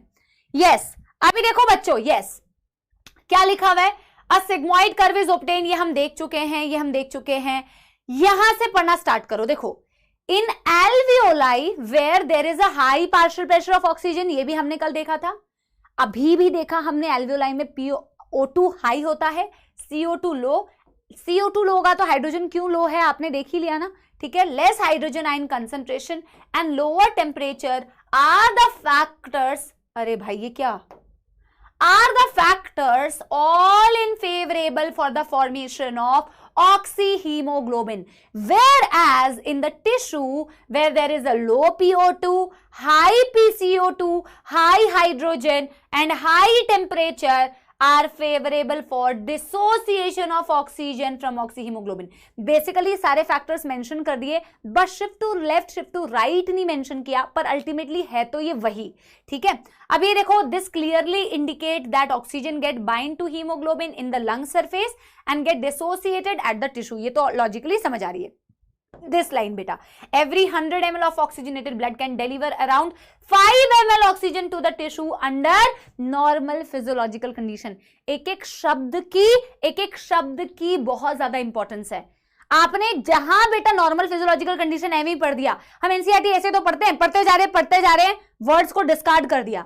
आपने अगर नॉर्मल फिजियोलॉजिकल कंडीशन को डिस्कार्ड कर दिया, डिलीवर को डिस्कार्ड कर दिया, तो तुम्हें वही लगेगा ना कि मैम ने गलत बताया। मैम ने तो बताया था 100 ml के पास 20 ml ऑक्सीजन होता है, ये डिलीवरी की बात कर रहा है।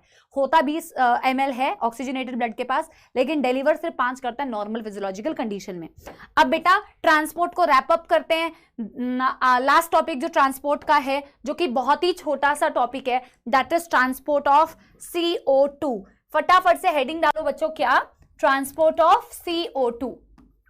जैसे बच्चों ऑक्सीजन का ट्रांसपोर्ट होता है, जैसे ऑक्सीजन का ट्रांसपोर्ट होता है 2 तरीके से, वैसे CO2 का ट्रांसपोर्ट होता है बच्चों 3 तरीके से।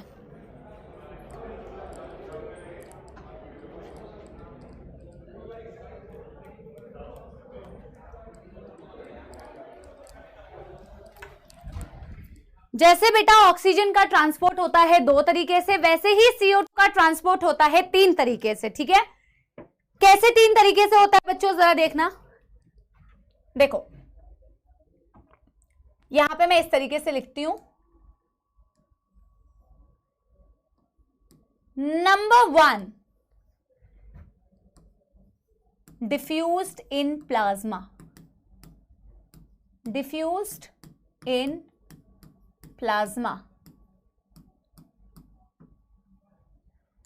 Number 2 bound with hemoglobin, and number 3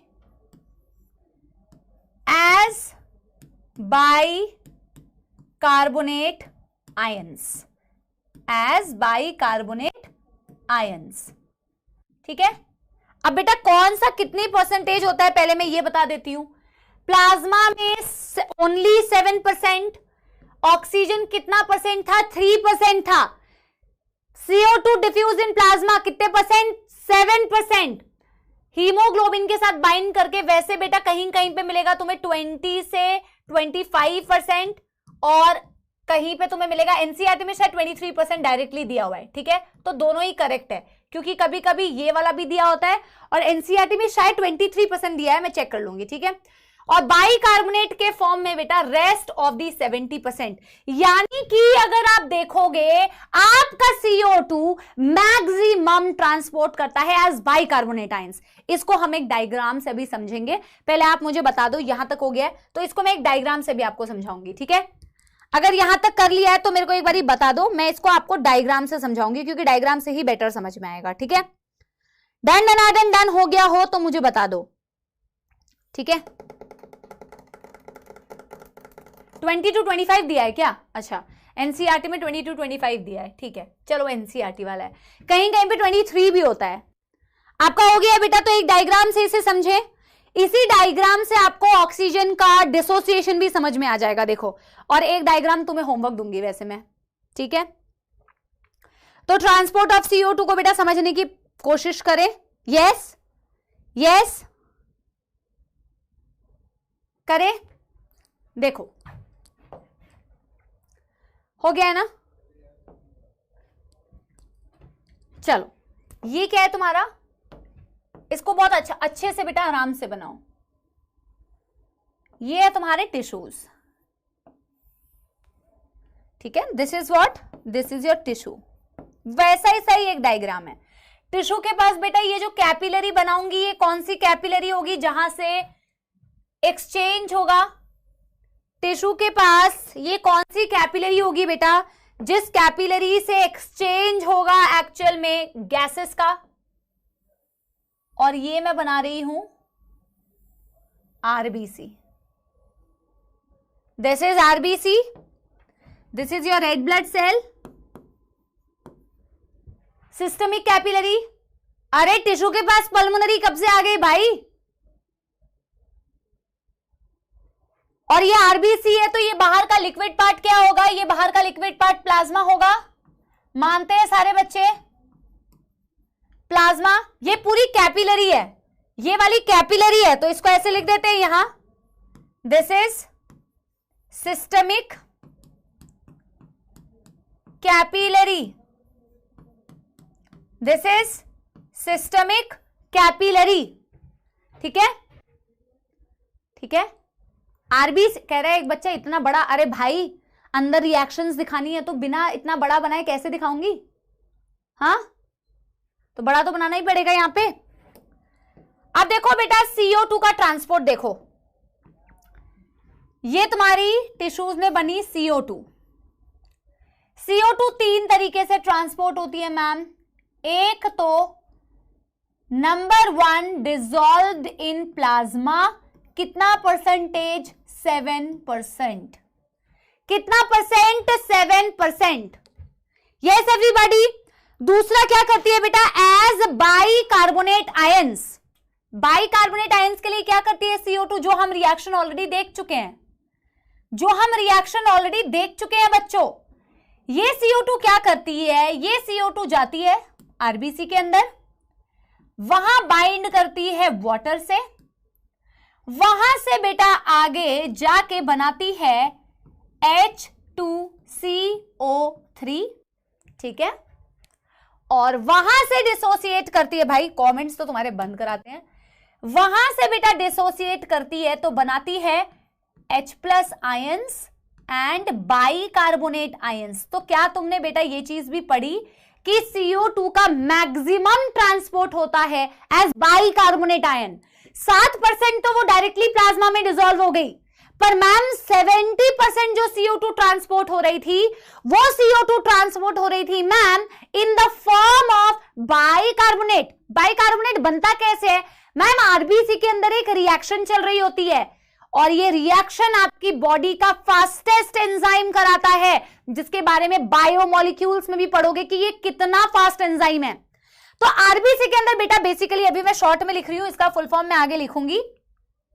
एक एंजाइम है जिसे कार्बोनिक एनहाइड्रेस कहते हो, एक एंजाइम है जिसे CA का मतलब कार्बोनिक एनहाइड्रेस, मैं आगे लिखवा दूंगी आपको। ये सिर्फ बेटा RBC के अंदर नहीं होता है, ये होता तो तुम्हारे प्लाज्मा में भी है, बट इसका हाईएस्ट कॉन्सेंट्रेशन कहां होता है तुम्हारे RBC के अंदर। कहां पे होता है, ये क्वेश्चन आता है, बिल्कुल छोटी छोटी बातें ध्यान से सुनो। इसका कॉन्सेंट्रेशन जो है RBC और आपके प्लाज्मा दोनों में होता है, बट हाईएस्ट कॉन्सेंट्रेशन कहां होता है, RBC के अंदर। ये एंजाइम क्या करता है, ये फास्टेस्ट एंजाइम है, ये इस रिएक्शन को बहुत तेजी से कराता है। CO2 को वाटर के साथ कंबाइन करके H2CO3 बनाना, H2CO3 को डिसोसिएट करके hydrogen ions and bicarbonate ions बनाना। अब मैं एक बहुत ही वो कॉन्सेप्चुअल बात आपको करने वाली हूं, ठीक है। NCERT में मेंशन एक ऐसी लाइन जो आप समझ नहीं पाते हैं बच्चों। देखो बाइकार्बोनेट बनता किधर है, RBC के अंदर। ये पूरी रिएक्शन किधर हुई, आपके RBC के अंदर। बट क्या ये बाइकार्बोनेट RBC के अंदर बनने के बाद, चल इसके लिए ना मुझे तुम्हारा ये ऑन करना पड़ेगा, कमेंट्स, क्योंकि अल्टीमेटली मुझे तुमसे पूछ के ही पता चलेगा कि तुम अपना दिमाग लगा रहे हो या मैं वन साइड बोलती जा रही हूँ। ठीक है, तो बेटा अच्छे बच्चों प्लीज आंसर करना, क्योंकि मैं तुम्हें लिखने का टाइम दे दूंगी। ठीक है, अच्छा मुझे एक चीज बताओ बेटा, ये वाला जो ब्लड है जो ये सिस्टमिक कैपिलरी में तुम डिफ्यूज करा के CO2 को यहाँ पे भेज रहे हो, अल्टीमेटली सिस्टमिक कैपिलरी से ये कहाँ जाने वाला है? अल्टीमेटली ये कहाँ जाने वाला है? थोड़ा कॉमेंट्स में मुझे बताओ। ये अल्टीमेटली आप मुझे बताओ, CO2 जितना भी तुम इस वाले ब्लड में डिफ्यूज करा के इस ब्लड में भर रहे हो, अल्टीमेटली इसे कहां लेके जाओगे? अल्टीमेटली इसे कहां लेके जाओगे? हाँ, एंजाइम्स कैटलिस्ट ही होते हैं बच्चों, ऑब्वियसली। अल्टीमेटली इसे कहां लेके जाओगे और किसके थ्रू लेके जाओगे? Very good. इससे अल्टीमेटली मैम पहले तो हार्ट लेके जा रहे हो, right side of the heart, ठीक है, और अल्टीमेटली लंग्स में लेके जा रहे हो, अल्टीमेटली एल्वियोलाई में लेके जा रहे हो, ताकि तुम इस CO2 को एक्सहेल आउट कर सको। ऐसा ही है, ऐसा ही कुछ है, गलत तो नहीं बोल रही, राइट? तो पहले तुम इसे हार्ट लेके जा रहे हो सिस्टमिक वेन के थ्रू, सिस्टमिक वेन, वीना केवा, है ना, हार्ट में लेके जा रहे हो राइट साइड के, फिर अल्टीमेटली इसे पल्मोनरी आर्टरी के थ्रू लंग्स में लेके जाओगे, लंग्स से तुम अल्टीमेटली एक्सहेल करोगे। ये मानते हो कि नहीं? अब बेटा देखो, तुम जब ये आरबीसी के अंदर ये वाली रिएक्शन यहाँ पे कर रहे होते हो ना, तो तुम बाइकार्बोनेट बना तो लेते हो, किसके अंदर बना लेते हो बच्चों? तुम अपने आरबीसी के अंदर यहाँ पे बना तो लेते हो, बट इस बाइकार्बोनेट आयन को ट्रैवल तुम कभी भी आरबीसी के अंदर नहीं करते हो। इसको तुमने बेटा एक बेसिकली ना, एक तरीके से ना इसको एक लालच दिया कि भाई CO2 को एक लालच दिया, CO2 को कहा कि भाई तुम बन तो जाओ मेरे अंदर। CO2 को कहता है कि बाइकार्बोनेट मेरे अंदर बना लो, पर मैं तुम्हें बेटा ट्रैवल अपने अंदर नहीं करने दूंगा। ठीक है, ट्रैवल तुम्हें भाई प्लाज्मा के अंदर डिसॉल्व करके ही करना पड़ेगा। ठीक है, तो यहां से जब ये सिस्टमिक कैपिलरी से होता हुआ ब्लड, इसीलिए कहते हैं हर एक टॉपिक रिलेटेड है। एक्सचेंज ऑफ गैसेस नहीं पढ़ोगे तो ब्लड वेजल समझ नहीं आएगी, ट्रांसपोर्ट ऑफ गैसेस नहीं समझोगे तो अल्टीमेट ट्रांसपोर्ट नहीं समझ में आएगा, फिर ये कैसे समझ में आएगा? सारा कुछ रिलेटेड है। ठीक है, तो आरबीसी ने कहा कि तुम बन तो गए हो भैया मेरे अंदर, पर मैं तुम्हारा लोड क्यों लूं? तुमको अगर ट्रैवल करना है तो तुम मेरे से भाई दफा हो जाओ। ठीक है, मैं तुम्हें अपने अंदर ट्रैवल नहीं करवाऊंगा, अल्टीमेटली लंग्स तक मैं तुम्हें नहीं लेके जाऊंगा, तुम मेरे से दफा हो जाओ। तो बेटा इसको कोई तो सहारा देता है, इसको कौन सहारा देता है? इसको सहारा देता है प्लाज्मा। प्लाज्मा कहता है no problem, I have a lot of space, तुम मेरे पास आ जाओ। ठीक है, तुम मेरे पास आ जाओ। तो ये भैया बाइकार्बोनेट क्या करता है बच्चों? ये बाइकार्बोनेट बन तो जाता है आपके आरबीसी में, बट ट्रांसपोर्ट के लिए डिसॉल्व हो जाता है प्लाज्मा में। बात समझ आ गई? ट्रांसपोर्ट के लिए डिसॉल्व हो जाता है प्लाज्मा में। जो आपसे क्वेश्चन पूछता है, जो आपसे क्वेश्चन पूछा जाता है, तो मैं यहां पे लिख देती हूं इसके बारे में। बेटा ये पॉइंट समझ में आया? पहले मेरे को ये बताओ, bicarbonate formed in plasma, formed in plasma, but for transport,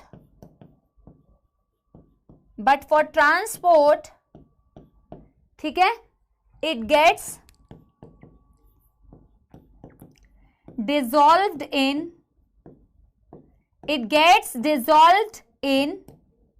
अरे फॉर्म्ड इन प्लाज्मा नहीं, आई एम सो सॉरी, बोल प्लाज्मा रही हो ना, formed in RBC, my mistake, but gets dissolved in plasma. ठीक है, ठीक है। अब बेटा देखो, हाँ ठीक है, आरबीसी मैंने करेक्ट कर लिया। यार मेरे लिए पानी भिजवा दो प्लीज गरम। तो ये सुनो मेरी बात, हाँ मैं बोल क्या रही थी बच्चों? कुछ तो बोल रही थी। तो डिसॉल्व बेटा वो किसके अंदर हो गया? ये प्लाज्मा के अंदर डिसॉल्व हो गया फॉर द ट्रांसपोर्ट। बना किसके अंदर? आरबीसी के अंदर। अच्छा साइड में ही ना मैं उस एंजाइम की डेफिनेशन फुल फॉर्म लिख देती हूँ। सीए का मतलब है carbonic anhydrase. This is an enzyme, carbonic anhydrase, fastest enzyme in your body, enzyme found in, enzyme found mostly in RBC,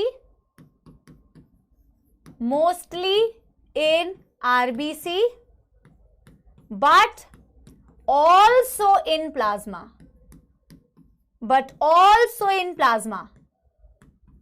ठीक है, डन है, क्लियर है? अच्छा अब मेरे को एक बात बताओ, दो फॉर्म्स तो हो गए, तीसरा फॉर्म क्या है CO2 के ट्रांसपोर्ट होने का? तो ये तो बेटा कितना परसेंटेज था? ये 7% था, ये 7% था, ये कितना परसेंट है बेटा? ये 70% है। और रेस्ट ऑफ द प्लाज्मा, अच्छा rest of the plasma sorry rest of the CO2 किसके फॉर्म में ट्रांसपोर्ट होता है? पहले आप आंसर बताओ जल्दी। Yes, rest of the CO2 किसके फॉर्म में ट्रांसपोर्ट हो रहा है? हीमोग्लोबिन के साथ, हीमोग्लोबिन के साथ। अच्छा उस स्ट्रक्चर को क्या कहते हैं वो भी जरूरी है, ठीक है? उसको कई लोग कार्बोक्सी हीमोग्लोबिन कहते हैं। जैसे ऑक्सीजन के साथ बाइंड जब हीमोग्लोबिन होता है तो उसको ऑक्सी हीमोग्लोबिन कहते हैं, और CO2 के साथ जब कार्बन डाइऑक्साइड हीमोग्लोबिन बाइंड करता है तो बच्चे कहते हैं कार्बोक्सी हीमोग्लोबिन। गलत है, कार्ब अमीनो हीमोग्लोबिन बोलते हैं। मैं लिखवाऊंगी अभी, ठीक है? चलो ठीक है, तीसरा फॉर्म तो तुमने मुझे बता दिया। अच्छा मुझे एक बात बताओ, क्या ये टिश्यू वही जगह है? क्या ये वही जगह है? ध्यान से देखिए, क्या ये वही जगह है जहां एक्चुअल में ऑक्सीजन डिसोसिएट कर रहा होता है? CO2 तो देखो बाइंड कर रहा है, CO2 तो अपने ट्रांसपोर्ट के लिए कुछ ना कुछ बेटा कार्य कर रहा है, बट क्या ये टिश्यू वही जगह नहीं है बेटा जहां ऑक्सीजन भी एक्चुअल में डिसोसिएट कर रहा होता है? यानी शिफ्ट टू राइट की कंडीशन वाली जगह नहीं है ये, जहां हम बोलते हैं ऑक्सीजन का पार्शियल प्रेशर कम है, CO2 का पार्शियल प्रेशर ज्यादा है, हाइड्रोजन आयन ज्यादा है और टेम्परेचर ज्यादा है, और ये सारे कंडीशन फेवरेबल कंडीशन होते हैं for the dissociation of oxy haemoglobin. Yes और no everybody? You have to relate the concepts बेटा, रिलेट करना है कॉन्सेप्ट को। Yes, this is the same place ma'am जहां ऑक्सीजन तो उल्टी दिशा में जाएगी ना, ऑक्सीजन ब्लड से मैम कहां जा रही होगी? ब्लड से मैम जा रही होगी आपके टिश्यूज के अंदर, राइट? और देखो ऑक्सीजन, देखो तो यहीं पे एक्चुअल में ऑक्सीजन का भी ट्रांसपोर्ट समझोगे, ठीक है? देखो यहां, देखो यहां तो टिश्यू कहती है देखो वो आ गया, एक तो ऑक्सीजन बेटा 3% प्लाज्मा में डिसॉल्व होके आई है, तो ये अल्टीमेटली टिश्यू को मिल जाएगी, ठीक है? और ऑक्सीजन किसके साथ बाइंड होके आई थी बच्चों? और ऑक्सीजन किसके साथ बाइंड होके आई थी बच्चों? ऑक्सी हीमोग्लोबिन के फॉर्म में आई थी कि नहीं? ऑक्सी हीमोग्लोबिन के फॉर्म में आई थी कि नहीं? और इसको डिसोसिएट कराने के लिए, इसको डिसोसिएट कराने के लिए CO2 हाई अमाउंट में यहां पे प्रेजेंट होता है। मेरी बात समझ रहे हो? हम कह रहे थे ना बच्चों कि CO2 की हाई कॉन्सेंट्रेशन, हाइड्रोजन आयन की हाई कॉन्सेंट्रेशन, टेम्परेचर हाई, ये सारे फैक्टर्स डिसोसिएशन कराने में मदद करते हैं। तो यहां पे HbO2 को डिसोसिएट कराने के लिए बच्चों CO2 और हाइड्रोजन आयन दोनों काम आते हैं। देखो यहां पे ये हाइड्रोजन आयन है, ये हाइड्रोजन आयंस इस HbO2 को डिसोसिएट कराने में मदद करेंगे। यहां पे CO2 भी बेटा इसको डिसोसिएट कराता है, CO2 भी बेटा इस HbO2 में दरार कर देता है और हीमोग्लोबिन के साथ बाइंड करके HbCO2 बना लेता है, ठीक है?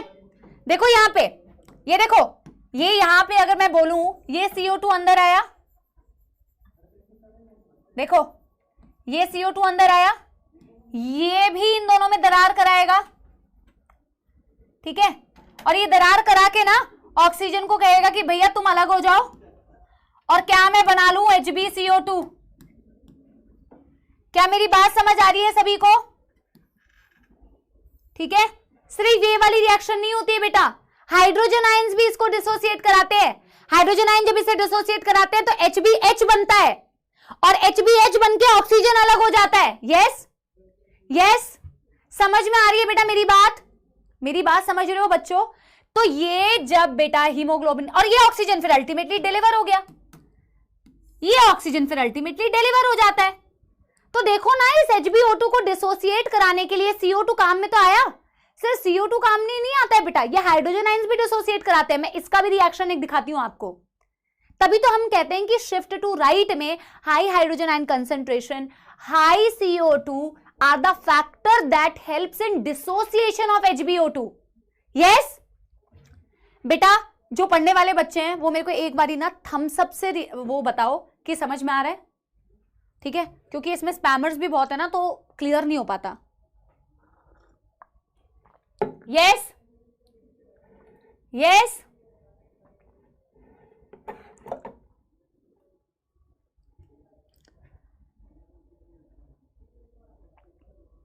ठीक है, अब मैं यहां पे दिखाती हूं, देखो ये हाइड्रोजन आयंस भी जो बने ना बेटा, ये हाइड्रोजन आयंस भी इसको डिसोसिएट कराते हैं। अब इसकी रिएक्शन मेरे को अंदर लिखने का स्पेस नहीं मिला है तो मैं यहां पे आपको दिखाती हूं, ठीक है।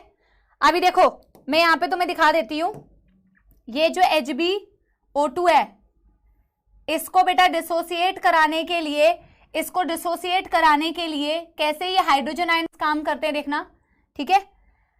तो इस HbO2 को डिसोसिएट कराने के लिए ये हाइड्रोजन आयंस देखो ऐसे काम करते हैं कि हाइड्रोजन आयंस के साथ में हीमोग्लोबिन बनाएगा HbH और प्लस ऑक्सीजन अलग हो जाएगा। समझ में आ रही है? तो हाई हाइड्रोजन आयन कॉन्सेंट्रेशन भी क्या करता है बेटा, ऑक्सी हीमोग्लोबिन को डिसोसिएट कराता है, ठीक है, डिसोसिएट कराता है। बस सिंपल सी बात है। अब बेटा इस कॉम्प्लेक्स को क्या बोलते हैं ये मैं अगले स्लाइड में लिखूंगी, ठीक है। एक्चुअल में बेटा एग्जैक्टली अपोजिट रिएक्शन हो रहे होंगे तुम्हारे एल्वियोलाई पे। तुम एक बार खुद से ट्राई करना एल्वियोलाई पे क्या हो रहा होगा। एल्वियोलाई पे बेटा यहां पे जैसे ऑक्सीजन डिसोसिएट कर रहे हैं, एल्वियोलाई पे ऑक्सीजन एसोसिएट करेगा, है ना।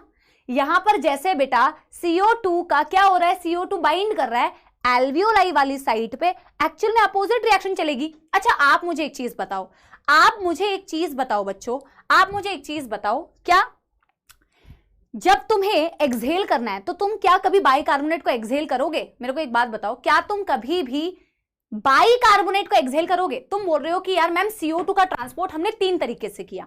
एक मैंने प्लाज्मा में डिसॉल्व कर लिया, जो प्लाज्मा में ट्रैवल करते करते लंग्स के पास पहुंचेगा। जो प्लाज्मा में डिसॉल्व है बेटा वो तो इजीली डिफ्यूज कर जाएगा, ठीक है। एक तुमने मैम हीमोग्लोबिन के साथ में कंबाइन कर दिया, जैसे तुम कार्ब अमीनो हीमोग्लोबिन बोल रहे हो। तीसरा मैम तुम बाइकार्बोनेट के, क्या तुम बाइकार्बोनेट कभी एक्सहेल आउट करते हो? नहीं ना, तुम बाइकार्बोनेट तो कभी एक्सहेल नहीं करते हो ना, तुम एक्सहेल तो CO2 करते हो ना। तो तुम्हें नहीं लगता जब ये वाला ब्लड जाएगा तुम्हारे लंग्स के पास तो एग्जैक्टली अपोजिट रिएक्शन होनी चाहिए ना यार लंग्स में इस बाइकार्बोनेट को वापस से ये उल्टी रिएक्शन करवा के CO2 बनाना पड़ेगा ना यार। यहां पे तुम CO2 को H2O से जोड़ के H2CO3 बना रहे हो, H2CO3 से H+ बना रहे हो, H+ और HCO3 को मतलब बना रहे हो। अल्टीमेटली जब ये ब्लड तुम्हारे कहां पहुंचेगा, एल्वियोलाई में, तो एग्जैक्ट अपोजिट रिएक्शन चलेगी ना यार, क्योंकि वहां की कंडीशन ही ऐसी होगी जो CO2 को अलग करा रही है और ऑक्सीजन को एसोसिएट कर रही है। एक मैं आपको वो दिखाती हूं, एक रिएक्शन करके ही बता देती हूं ताकि तुम्हें क्लैरिटी मिले कि ये बाइकार्बोनेट वापस से CO2 में कैसे कन्वर्ट होता है, ठीक है। इस डायग्राम में तो कोई कंफ्यूजन नहीं है बच्चों, इस डायग्राम में तो कोई कंफ्यूजन नहीं है ना। मैं एक काम करती हूं ना, इसको मैं बेटा एक काम करती हूँ ना, थर्ड ना परसेंटेज, क्योंकि यहाँ पे परसेंटेज लिखना आसान नहीं होगा, तो मैं तुम्हें क्या करती हूँ CO2 को ना इस तरीके से लिखती हूँ। अच्छा तुमने बना लिया होगा ना बेटा, कोई नहीं, चलो कोई नहीं, तुमने बना लिया तो कोई दिक्कत नहीं है। मैं अगले पेज में लिख देती हूँ, मुझे कार्ब अमीनो हीमोग्लोबिन लिखना है ना। मैं अगले पेज पे बढ़ जाऊं बच्चों?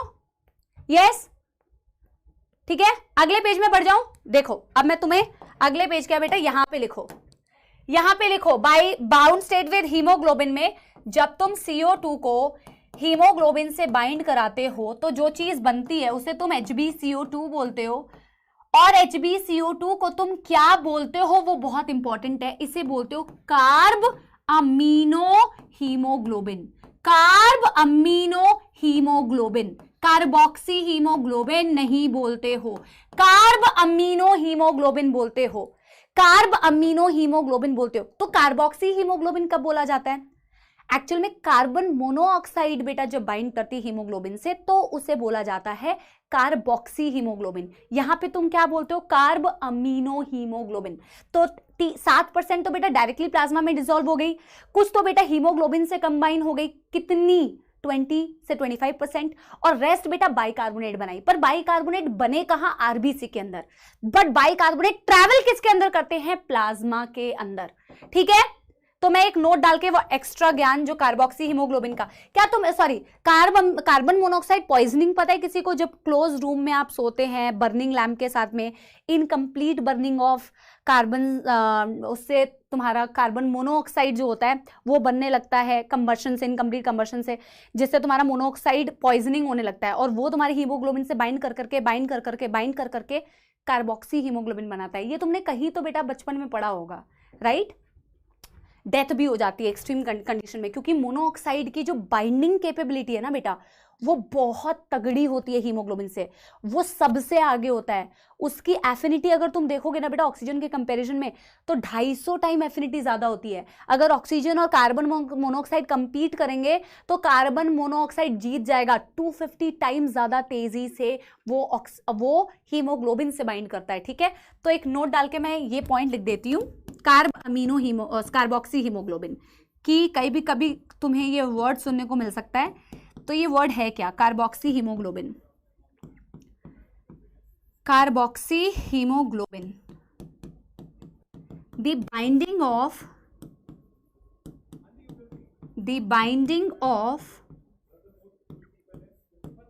Binding of carbon monoxide with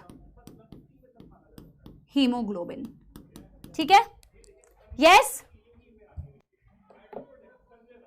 yes बेटा फटाफट से यहां तक नोट करो, फिर हम आगे बढ़ते हैं।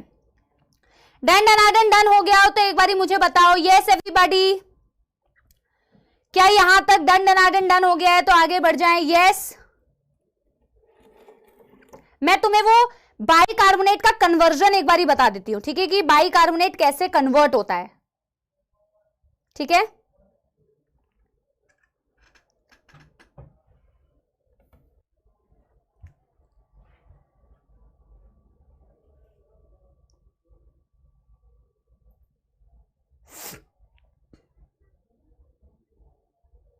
आवाज सही है, स्पैमर्स हैं, स्पैमिंग करते हैं पूरी क्लास में। चैट्स बंद कर दो, पढ़ने वाला बच्चा हमेशा लेक्चर के बाद कहता है इग्नोर करो मैम, ये लगे रहते हैं कोई ना कोई बच्चे ना। हाँ ठीक है बच्चों, एक बारी मैं ओवरऑल कंक्लूजन दूं बच्चों। देखो ऑक्सीजन दो फॉर्म में ट्रैवल करता है, ऑक्सीजन की बाइंडिंग होती है एल्वियोलाई पे, लेकिन CO2 की बाइंडिंग होती है टिश्यू वाली साइट पे। ऑक्सीजन 3% प्लाज्मा में डिसॉल्व होता है और 97% हीमोग्लोबिन से बाइंड होता है। ऑक्सीजन की बाइंडिंग विद हीमोग्लोबिन कहलाती है ऑक्सी हीमोग्लोबिन। कार्बन डाइऑक्साइड जब हीमोग्लोबिन से बाइंड करता है उसको कहते हैं कार्बमीनो हीमोग्लोबिन। तो ऑब्वियस सी बात है बेटा, अगर कार्बन डाइऑक्साइड कार्बमीनो हीमोग्लोबिन बना रहा है या कार्बन डाइऑक्साइड जो भी चीजें कर रहा है बेटा, वो सारी कंडीशन टिश्यू पे है, और ऑक्सीजन जब बाइंड कर रहा है तो वह एल्वियोलाई पे जो भी कंडीशन है वो उसके लिए फेवरेबल है।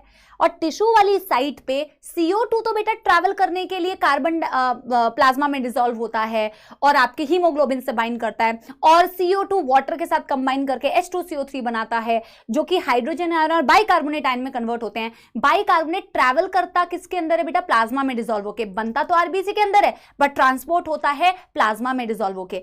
और बेटा ये सारे फैक्टर्स जो CO2 कर रहा है ना यहाँ पे, वो एक ऐसी स्थिति क्रिएट करता है, वो एक ऐसा सिचुएशन वहां पे क्रिएट करता है कि उस पर्टिकुलर जगह पे ऑक्सीजन जो है इजीली डिसोसिएट हो जाए, जो मैं आपको अभी बता रही थी। ठीक है, यस यस, चलो तुम्हारे इन लोगों के चैट्स को बंद किया जाए।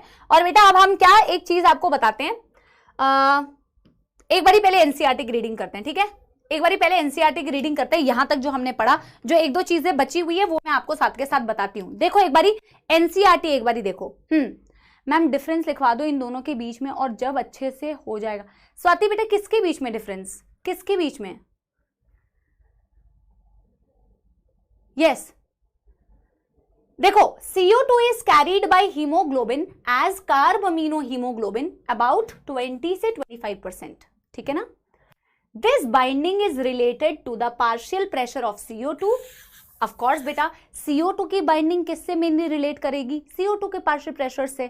ठीक है, but of course oxygen is a major factor which can affect the binding. जैसे ऑक्सीजन की बाइंडिंग के लिए मेजर फैक्टर जो रिस्पॉन्सिबल है वो था ऑक्सीजन का पार्शियल प्रेशर, तो CO2 की बाइंडिंग के लिए भी जो मेन फैक्टर रिस्पॉन्सिबल है वो है CO2 का partial pressure. But other factors उसको भी इफेक्ट करते हैं, अदर फैक्टर्स इसको भी अफेक्ट करते हैं। ठीक है, अभी देखो when PCO2 is high and PO2 is low like in tissue, जैसे कि टिश्यू में CO2 का पार्शियल प्रेशर ज्यादा होता है, ऑक्सीजन का पार्शियल प्रेशर कम होता है, more binding of CO2 occurs, whereas PCO2 is low and PO2 is high in alveoli, जहां पे डिसोसिएशन होता है CO2 का from कार्बमीनो हीमोग्लोबिन। कार्बमीनो हीमोग्लोबिन का मतलब कार्बन डाइऑक्साइड प्लस हीमोग्लोबिन। अच्छा मेरी बात सुनो, एल्वियोलाई में जो भी कंडीशन है वो ऑक्सी हीमोग्लोबिन बनने में फेवरेबल होती है और कार्बमिनो हीमोग्लोबिन को तोड़ने में फेवरेबल होती है। टिश्यू में जो भी कंडीशन है वो कार्बमिनो हीमोग्लोबिन को बनने के लिए फेवरेबल होती है, बट ऑक्सी हीमोग्लोबिन को डिसोसिएट कराने में फेवरेबल होती है। मानते हो कि नहीं? इसको बेटा कहीं नोट नहीं करना होता, इसको तो दिमाग में रिलेट करो भाई। एल्वियोलाई में जो भी कंडीशन है वो ऑक्सी हीमोग्लोबिन बनाने के लिए फेवरेबल है, वहां ऑक्सीजन जुड़ रहा है, बट वही सारी कंडीशन CO2 को तोड़ने में, मतलब CO2 को हीमोग्लोबिन से अलग करने में काम आती है। In the same way tissue में जो भी कंडीशन है वो कार्बमिनो हीमोग्लोबिन को बनाने के लिए फेवरेबल होती है, बट वहां जाके ऑक्सीजन तो डिसोसिएट जाता है ना, तो ऑक्सी हीमोग्लोबिन को तोड़ रही होती है। ये बात बेटा समझते हो कि नहीं? ये लाइन में लिखा हुआ है, इतना कंफ्यूज होने वाली कोई बात ही नहीं है। क्या आप मेरे को एक बात बताओ, क्या आप कंफ्यूज हो रहे हो जेन्युइनली? ठीक है, या फिर कुछ स्पैमिंग ही हो रही है कुछ बच्चों की? ठीक है, क्योंकि मेरे को बेटा तभी सेटिस्फैक्शन होगी जब आपको समझ में आए, भले ही मेरे को पॉज करके वापस से तुम्हें समझाना पड़े, it's okay, I will do that, but I want your satisfaction. फिर मुझे सेटिस्फैक्शन नहीं आता है ना, तो फिर मेरे को अच्छा नहीं लगता है। हाँ, आपको समझ आ रहा है? एक दो बच्चे लिखते हैं ना बेटा कुछ समझ नहीं आ रहा, तो मेरे को समझ नहीं आता कि क्या कुछ समझ नहीं आया, इतना खराब पढ़ा दिया क्या? हाँ, एक्चुअली जब ज्यादा बार एक चीजों को बोलते हो ना, तो ये लगता है कि शायद ज्यादा ही बोल दिया, यानी कि शायद समझ नहीं आ रहा है। ठीक है, हाँ, क्लियर है ना? ठीक है,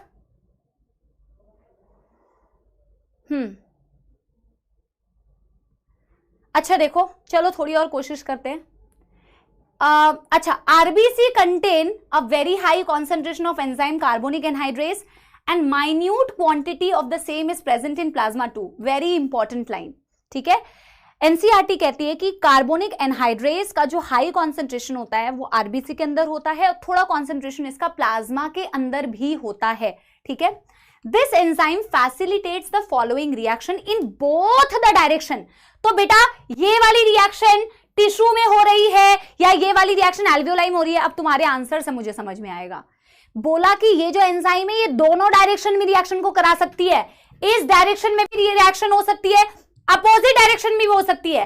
अगर इस डायरेक्शन में रिएक्शन हो रही है तो ये एल्वियोलाई में हो रही है या फिर ये टिश्यू में हो रही होती है बच्चों। यस एवरीवन, वेरी गुड यार रेहान, वेरी गुड। अगर इस डायरेक्शन में रिएक्शन हो रही है तो ये डेफिनेटली टिश्यू में हो रहा होगा, और अगर बेटा इस डायरेक्शन में रिएक्शन हो रही है, अपोजिट डायरेक्शन में रिएक्शन हो रही है, डेफिनेटली एल्वियोलाई में हो रही होगी।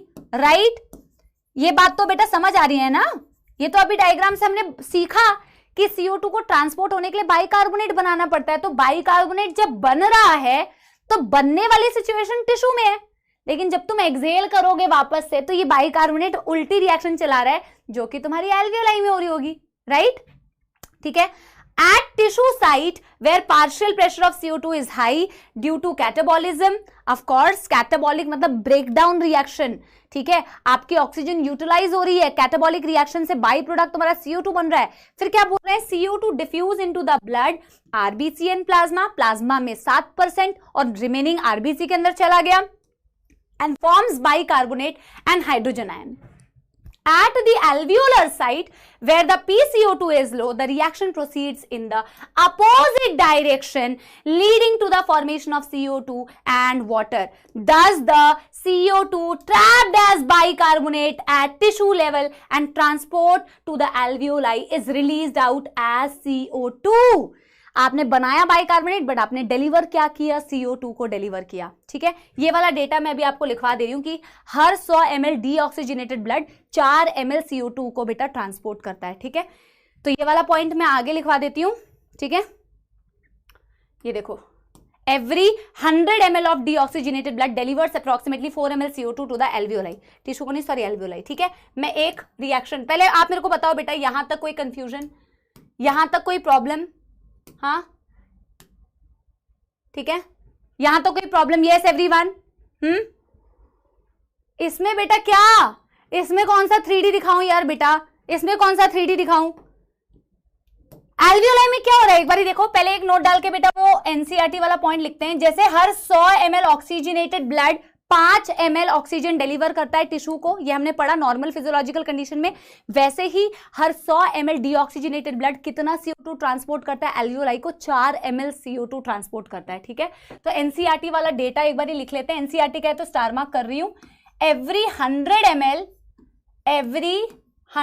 ml deoxygenated blood, every 100 ml deoxygenated blood delivers 4 ml CO2 to alveoli। Her 100 ml 4 ml CO2 को डिलीवर करता है एल्वियोलाई में, 4 ml CO2 टू एल्वियोलाई। ये एनसीईआरटी का डेटा है, ये याद रखना है। और बेटा CO2 की एफिनिटी 20 से 25 टाइम ज्यादा होती है हीमोग्लोबिन के लिए देन ऑक्सीजन, ये हम पहले लिख चुके हैं, ठीक है। मैं कंक्लूड कर दूंगी बेटा, कोई दिक्कत नहीं, मैं कंक्लूजन डेफिनेटली कर दूंगी। अब देखो मैं उल्टी रिएक्शन आप लोग को दिखा देती हूँ, जिनका दिमाग नहीं लग रहा है कि उल्टी रिएक्शन कैसे होगी। ये एल्वियोलाई, ये एल्वियोलाई, कोई बात नहीं बेटा, कभी कभी होता है, अगर जरूरत है तो देयर इज नो प्रॉब्लम कि मैं वापस से बता दूं आपको। ये उल्टी रिएक्शन मैं आपको बता रही हूं कि कैसे है, ठीक है। बनाना है कि नहीं, आप डेफिनेटली बना सकते हो बच्चों, बिल्कुल बना सकते हो। ये पल्मोनरी कैपिलरी, ये पल्मोनरी कैपिलरी, आई होप कि इससे तुम्हें उल्टी रिएक्शन थोड़ी समझ में आ जाए, ठीक है। ये तुम्हारी आरबीसी, ये तुम्हारा प्लाज्मा। पहले तो मुझे बताओ कि यहां पे जो बाइकार्बोनेट आया है वो किसके अंदर है, आरबीसी के अंदर है या प्लाज्मा के अंदर है? पहले तो मेरे को ये बताओ। यस, पहले तो मेरे को ये बताओ। यस, यहां पर क्लोराइड शिफ्ट आपके एनसीईआरटी में नहीं है, हैमबर्गर्स फिनोमेना आपके एनसीईआरटी में नहीं है, बोर्स इफेक्ट आपके एनसीईआरटी में नहीं है, वो मैं कुछ भी नहीं बताऊंगी जो आपके एनसीईआरटी में नहीं है बेटा। आप जहां से भी पढ़ के आए हैं कोई दिक्कत नहीं है। जल्दी बताओ, आप मेरे को बताओ कि यहां पर एल्वियोलाई के पास ब्लड जो है उसमें बाइकार्बोनेट पहले कहां दिख रही है? प्लाज्मा में। तो बेटा जब तुम खुद ही आंसर दे रहे हो फिर तुम मुझे ऐसा क्यों फील करा रहे हो कि बहुत डिफिकल्ट करवा दिया मैंने तुम्हें, ठीक है। सही तो आंसर दे रहे हो, प्लाज्मा में। अब मुझे ये बताओ, अगर ये प्लाज्मा में है, आई होप कि अब तुम समझ जाओगे। आप मुझे एक बात बताओ, अब तुम क्या प्लाज्मा को, ये करेक्ट है क्या, एल्वियोलाई से फिर एटमॉस्फेयर में बाइकार्बोनेट एक्सहेल कर दोगे क्या? ये करेक्ट है क्या? यस, क्या आप ऐसे एक्सहेल करोगे क्या? क्या आप बाइकार्बोनेट जो प्लाज्मा में डिसॉल्व करके आए थे उसे आप यहां से ट्रांसपोर्ट बैक करके एल्वियोलाई में भेज दो और एल्वियोलाई से बेटा एटमॉस्फेयर में प्लाज्मा को वो बाइकार्बोनेट को एक्सहेल कर दो? क्या इस तरीके से आप रिएक्शन चलाओगे? यस, चलाओगे क्या? नहीं ना? हाँ। और जो बच्चा यस लिख रहा है बेटा वो तो बाइकार्बोनेट के अलावा ना पता नहीं और कौन कौन सी टॉक्सिक गैसेस को एक्सहेल करता होगा, वही जाने। नहीं करोगे ना यार।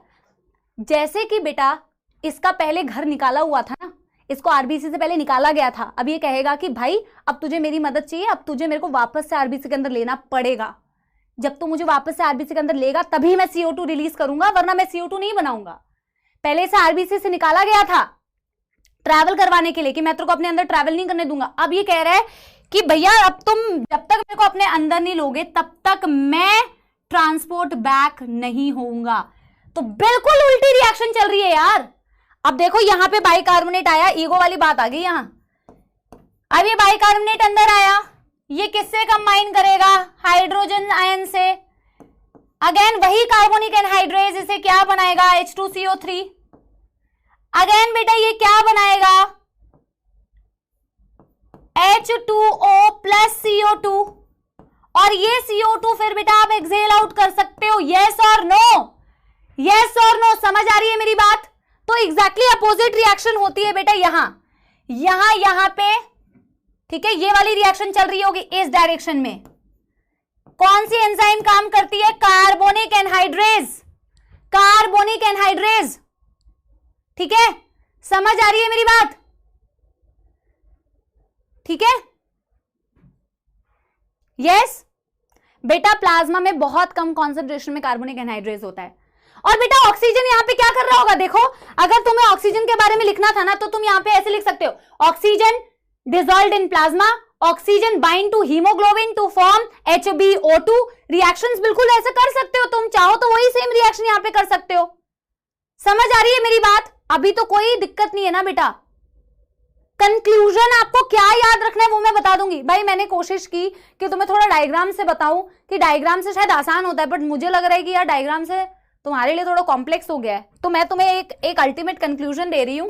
जो तुम ये डायग्राम नोट कर रहे हो इसे नोट कर लो, क्योंकि इतना वक्त इसमें नहीं लगना चाहिए था, बट चलो कोई नहीं बेटा, पॉजिटिव साइड देखना होता है, समझ में आना सबसे इंपॉर्टेंट बात है। कंक्लूजन ये है बच्चों, अल्टीमेटली जो पॉइंट्स टू रिमेंबर जो आपने थ्योरी में लिखा है, CO2 का ट्रांसपोर्ट 3 तरीके से ma'am, dissolved in plasma 7%, bound with haemoglobin to form carbaminohaemoglobin 20 to 25%, and as bicarbonate 70%, but bicarbonate is formed in RBC but diffuses to plasma for its transport. H2O reacts with CO2 to form H2CO3 that dissociates to form hydrogen ions and bicarbonate ion. ये bicarbonate diffuse करके plasma में travel करता है, ये पूरी reaction को carbonic anhydrase करा रहा होता है, राइट। हर 100 ml deoxygenated blood 4 ml CO2 को ट्रांसपोर्ट करता है एल्वियोलाई पे। समझ आ गई बात? अब बेटा बस ठीक है, अब मेरे को ये बताओ, ओके फिर भी बेटा आपको कोई भी डाउट्स होंगे ना इससे रिलेटेड, आप कमेंट्स में लिखना, आई विल मेक श्योर कि मैं आपका डाउट्स क्लियर कर दूं, इन केस अगर कुछ अभी भी है, ठीक है, इन केस अभी भी कुछ है। हालांकि बेटा this is the ultimate conclusion, इससे ज्यादा की जरूरत नहीं है, this is the ultimate conclusion. पर मेरा एक सवाल आप लोगों के लिए है, तो उसके लिए पोल क्रिएट करेंगे और सवाल आपको देते हैं, ठीक है। होना नहीं चाहिए, बहुत एफर्ट्स किए, बट बेटा इट्स ओके। अब बेटा पता है क्या होता है, जब मैं ऐसे बोलती हूँ ना तो कुछ स्पैमर्स होते हैं जो जबरदस्ती फिर और करते हैं, हाँ मैम कंफ्यूज, हाँ मैम कंफ्यूज, ठीक है। तो दोनों तरफ से मेरे को ना बेटा वो पड़ जाती है। चलो एक क्वेश्चन देते हैं रेगुलेशन ऑफ रेस्पिरेशन करने से पहले, देखना मत क्वेश्चन बेटा, पूरा क्वेश्चन लिखने दो, फिर पोल क्रिएट करूंगी, ठीक है। हाउ मच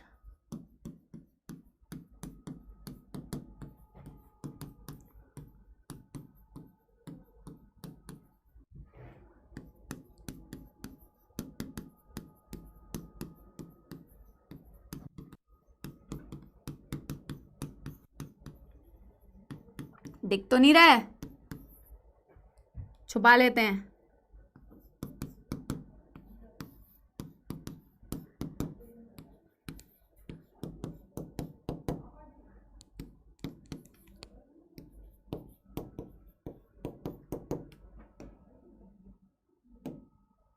अरे सिंगल चॉइस ही है ना, 60 सेकंड का पोल करते हैं ताकि आपके पास आ जाए। दिख तो रहा ही था, सब तो दिख ही रहा था, मैं बड़ा छुपाने की कोशिश कर रही थी टॉपर बच्चे की जैसे। हाँ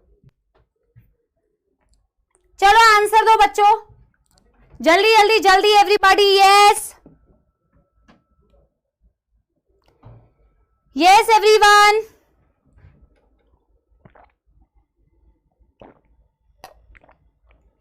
पोल पहले आ जाता है क्या?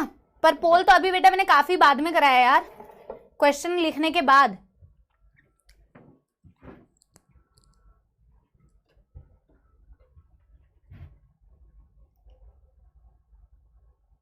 देखते हैं।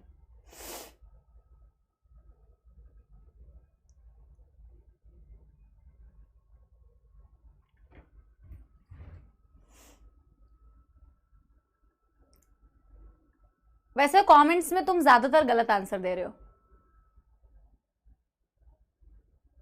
पोल बहुत पहले आ गया है क्या? ऐसा होता है क्या? अच्छा ऑप्शन देने से पहले, चलो देखते हैं। चलो मैं एक काम करती हूं, मैं स्टॉप, अरे यार चलो कोई नहीं, आंसर मुझे मार्क ही करना पड़ेगा। देखते हैं कितने बच्चों ने सही। क्या है, पोल का रिजल्ट क्यों नहीं आ रहा? आ तो गया है बेटा। तो तुम्हारी क्लास में एक निखिल राहुल हैं, जसवंत पंडित हैं, सैम्स परवेज, साग्निक चक्रवर्ती एंड मेहुल सिंह, सिर्फ इन्होंने सही आंसर दिया। आंसर है ऑप्शन सी, आंसर है ऑप्शन सी। और आपकी क्लास की 71% जनता ने आंसर दिया है ऑप्शन 1। क्या आपको गलती पता चल रही है कि ये आंसर क्यों नहीं है?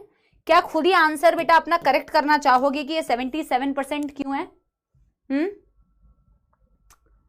मैम आप जब लिखना स्टार्ट कर रहे थे तभी पोल आ गया था। अच्छा, लेकिन तुम कमेंट्स में भी तो गलत आंसर लिख रहे थे। तुमने कमेंट्स में कौन सा सही आंसर लिखा है? कमेंट्स में भी तो गलत लिख रहे थे, कमेंट्स में भी सही नहीं लिखा था तुमने। पोल तो चलो ठीक है, पोल ने नलायकी की वो अलग बात है बेटा। 77% क्यों?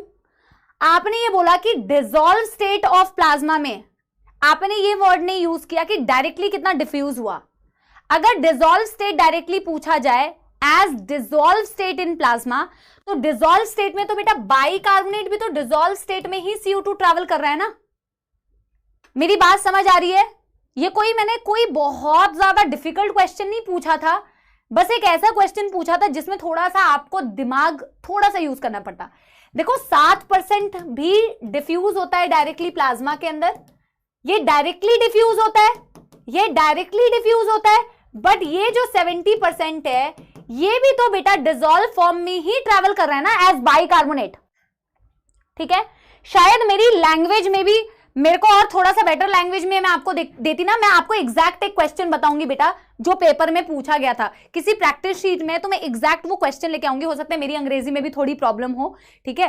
तो एग्जैक्टली कहने का मतलब ये है कि टोटल कितना परसेंटेज ऑफ CO2 जो है वो आपके प्लाज्मा में ट्रैवल करता है। एक्चुअल में अगर सिर्फ मैं ये लिख देती तो शायद आपके लिए बेटर रहता, ट्रैवल्स इन प्लाज्मा, है ना। अगर मैं सिर्फ ये लिख देती तो आपको समझ में आता how much percentage of CO2 in total travels in plasma, in total travels in plasma, तो शायद आप बेटर कर पाते अटेम्प्ट। ठीक है, तो टोटल बेटा कितना बेटा ट्रांसपोर्ट होता है, 70% भी प्लाज्मा में ट्रांसपोर्ट होता है और 7% डायरेक्टली डिफ्यूज होता है, तो टोटल 77%। ठीक है, कोई प्रॉब्लम तो नहीं है? ठीक है, तो थोड़ा बहुत लैंग्वेज को पढ़ना, हालांकि कोई रॉकेट साइंस क्वेश्चन नहीं है, बिल्कुल बेसिक है। ठीक है, आगे बढ़ जाएं। अरे सॉरी वॉरी की क्या बात है भैया, कोई सॉरी वाली बात नहीं है यार, अभी क्लियर है। ठीक है, आगे बढ़ जाएं, आगे बढ़ जाएं, पक्की बात। चलो, थोड़ा पोल का इशू है तुम्हारे पास, पोल जल्दी आता है ना, पोल जल्दी आता है, तो पोल जल्दी आने का एक तो बेटा ये कैलकुलेशन करना बहुत डिफिकल्ट है। पोल जल्दी आता है तो मुझे जल्दी क्वेश्चन देना है कि लेट क्वेश्चन देना है। ठीक है, चलो नेक्स्ट बेटा, थोड़ा देखो हम इंट्रोडक्शन दे देते हैं। वैसे कंप्लीट तो नहीं कर पाएंगे क्योंकि आज तुम्हारे पुराने टॉपिक्स में ही काफी टाइम लग गया, तो थोड़ा इंट्रोडक्शन दे देती हूँ। रेगुलेशन ऑफ रेस्पिरेशन का ज्यादा तुम्हारे ऊपर ओवरलोड नहीं करूंगी, लेकिन इंट्रोडक्शन दे देती हूँ ताकि अगली क्लास में ये खत्म हो जाए। Regulation of respiration, what do you mean by regulation of respiration बच्चों? रेगुलेशन ऑफ रेस्पिरेशन का क्या मतलब है? रेगुलेशन का रेस्पिरेशन का मतलब होता है कि कभी तुम्हारी ब्रीदिंग बहुत ज्यादा फास्ट दिखती है, कभी तुम्हारी ब्रीदिंग बहुत ज्यादा स्लो दिखती है, कभी तुम्हारी ब्रीदिंग बहुत ज्यादा डीप दिखती है। जैसे तुम ऐसे डीप ब्रीदिंग करते हो, जब तुम दौड़ते हो तो तुम बहुत ज्यादा फास्ट ब्रीदिंग करते हो। तो आपकी इस रेस्पिरेशन को रेगुलेट करने के लिए कौन कौन से फैक्टर्स हैं? ठीक है, तो आपकी कभी डीप ब्रीदिंग होती है, आपकी कभी फास्ट ब्रीदिंग होती है, आपकी कभी स्लो ब्रीदिंग होती है, तो ये सारी चीजों को आप कहते हैं रेगुलेशन ऑफ रेस्पिरेशन। तो इस रेस्पिरेशन को रेगुलेट करने के लिए आपके पास दो तरीके के रेगुलेशन है। एक आपका नर्वस सिस्टम इसको रेगुलेट कर सकता है और एक आपके बॉडी में प्रेजेंट केमिकल्स इसको रेगुलेट कर सकते हैं। अब कौन से केमिकल्स बेटा? Basic chemicals. तुम्हारे ब्लड में कौन से ही केमिकल्स दिख रहे हैं? केमिकल्स से कहने का मेरा मतलब है तुम्हारे ब्लड में ऑक्सीजन, तुम्हारे ब्लड का CO2, तुम्हारे ब्लड का हाइड्रोजन आयंस, यही सारे तो केमिकल्स की मैं बात करूंगी। बट क्या ये सारे केमिकल्स अफेक्ट करते हैं? नहीं, तो आगे मैं डिस्कस करूंगी। तो एक होता है बेटा नर्वस रेगुलेशन और एक होता है बेटा जिसे बोलते हैं केमिकल रेगुलेशन। ठीक है, यस। तो मैं बोल रही हूं यार कि दो तरीके से रेगुलेशन ऑफ रेस्पिरेशन है, यानी सांस फास्ट होगी तुम्हारी, स्लो होगी तुम्हारी, डीप ब्रीदिंग करोगे, इसको डिसाइड करने के लिए आपके पास बेटा ये मेनली दो फैक्टर्स काम करते हैं। आप ऐसे पहले फ्लो चार्ट बनाओ बेटा। एक है तुम्हारा नर्वस रेगुलेशन, नर्वस रेगुलेशन, और एक है बेटा तुम्हारा केमिकल रेगुलेशन, केमिकल रेगुलेशन। तो नर्वस रेगुलेशन में बेटा आपने दो चीजों के बारे में पढ़ना है। एक आप पढ़ोगे बेटा RRC, regulation bye RRC, this is number 1। What is the full form of RRC? अगले क्लास में हम इसी को बेटा डिटेल में डिस्कस करेंगे। ठीक है, RRC का फुल फॉर्म होता है respiratory rhythm centre. Very very very important, respiratory rhythm centre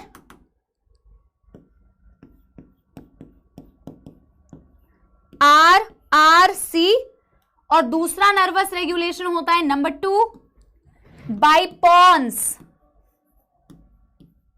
bye pons मत लिखो, ये न्यूमोटैक्सिक सेंटर, बाय न्यूमोटैक्सिक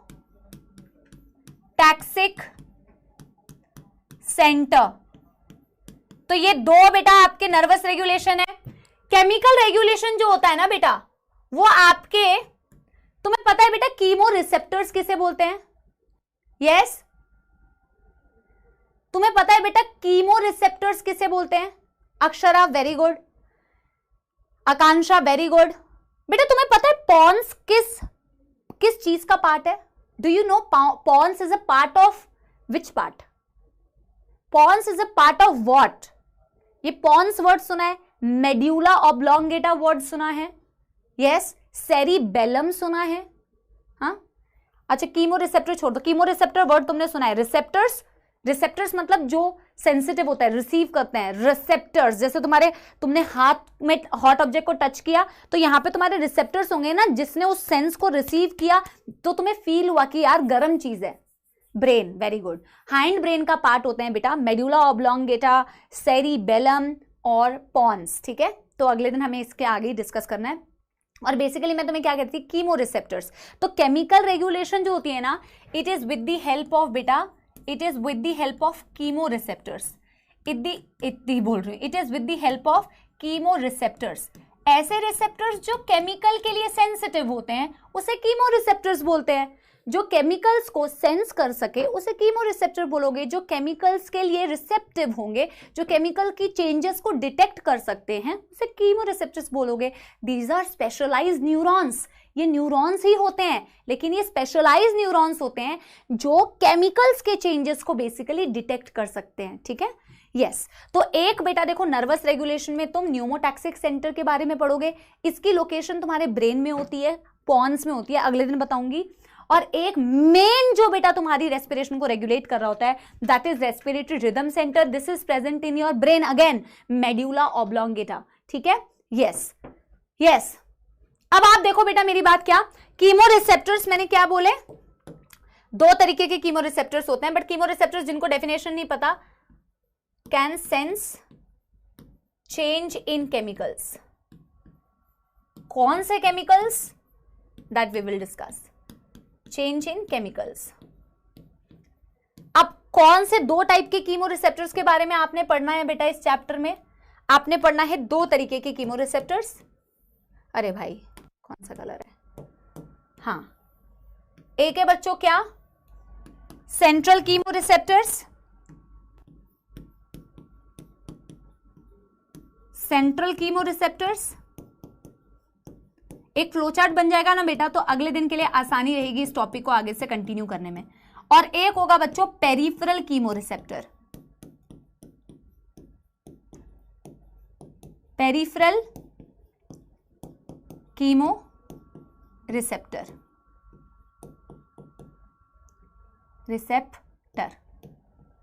ठीक है। यहां तक आप नोट कर लो। यस, 10th में था, चलो बहुत अच्छी बात है, ठीक है।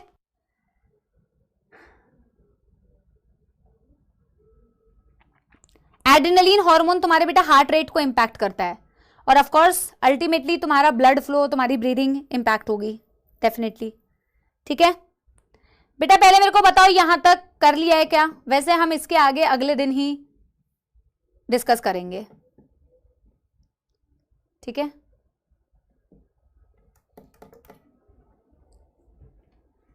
तो सेंट्रल कीमो रिसेप्टर्स कहां लोकेटेड होते हैं, पेरिफेरल कीमो रिसेप्टर्स कहां लोकेट होते हैं। एक चीज और आज के लिए लिख सकते हो, यहां पे लास्ट एक चीज लिख लो बेटा, लास्ट पक्की बात, आयोटिक बॉडीज।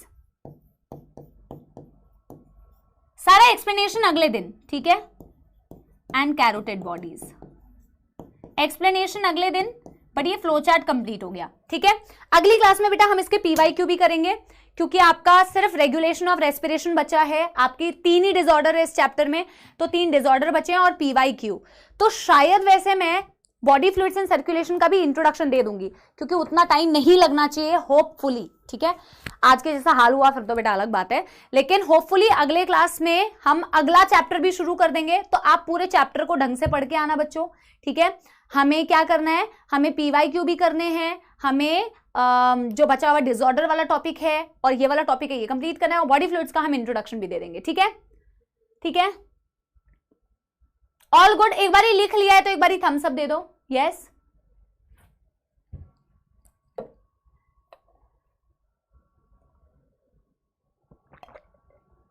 डन।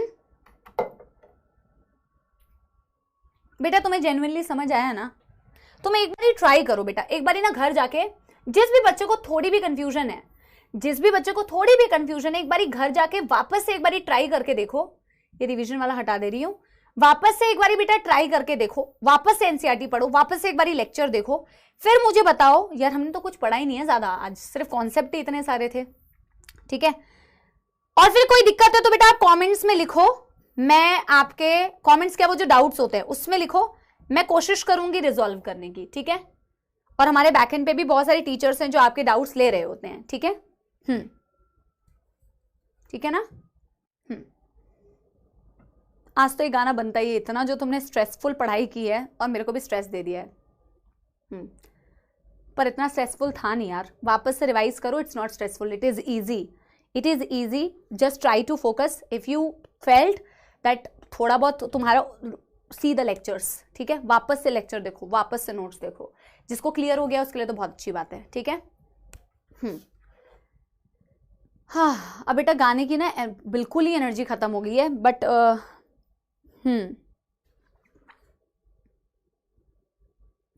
अरे तुम्हारे लिए वही मोटिवेशन गाना सुनाती हूँ क्योंकि तुम्हारे लिए अभी वही काम आएगा, ठीक है। यस सुनो।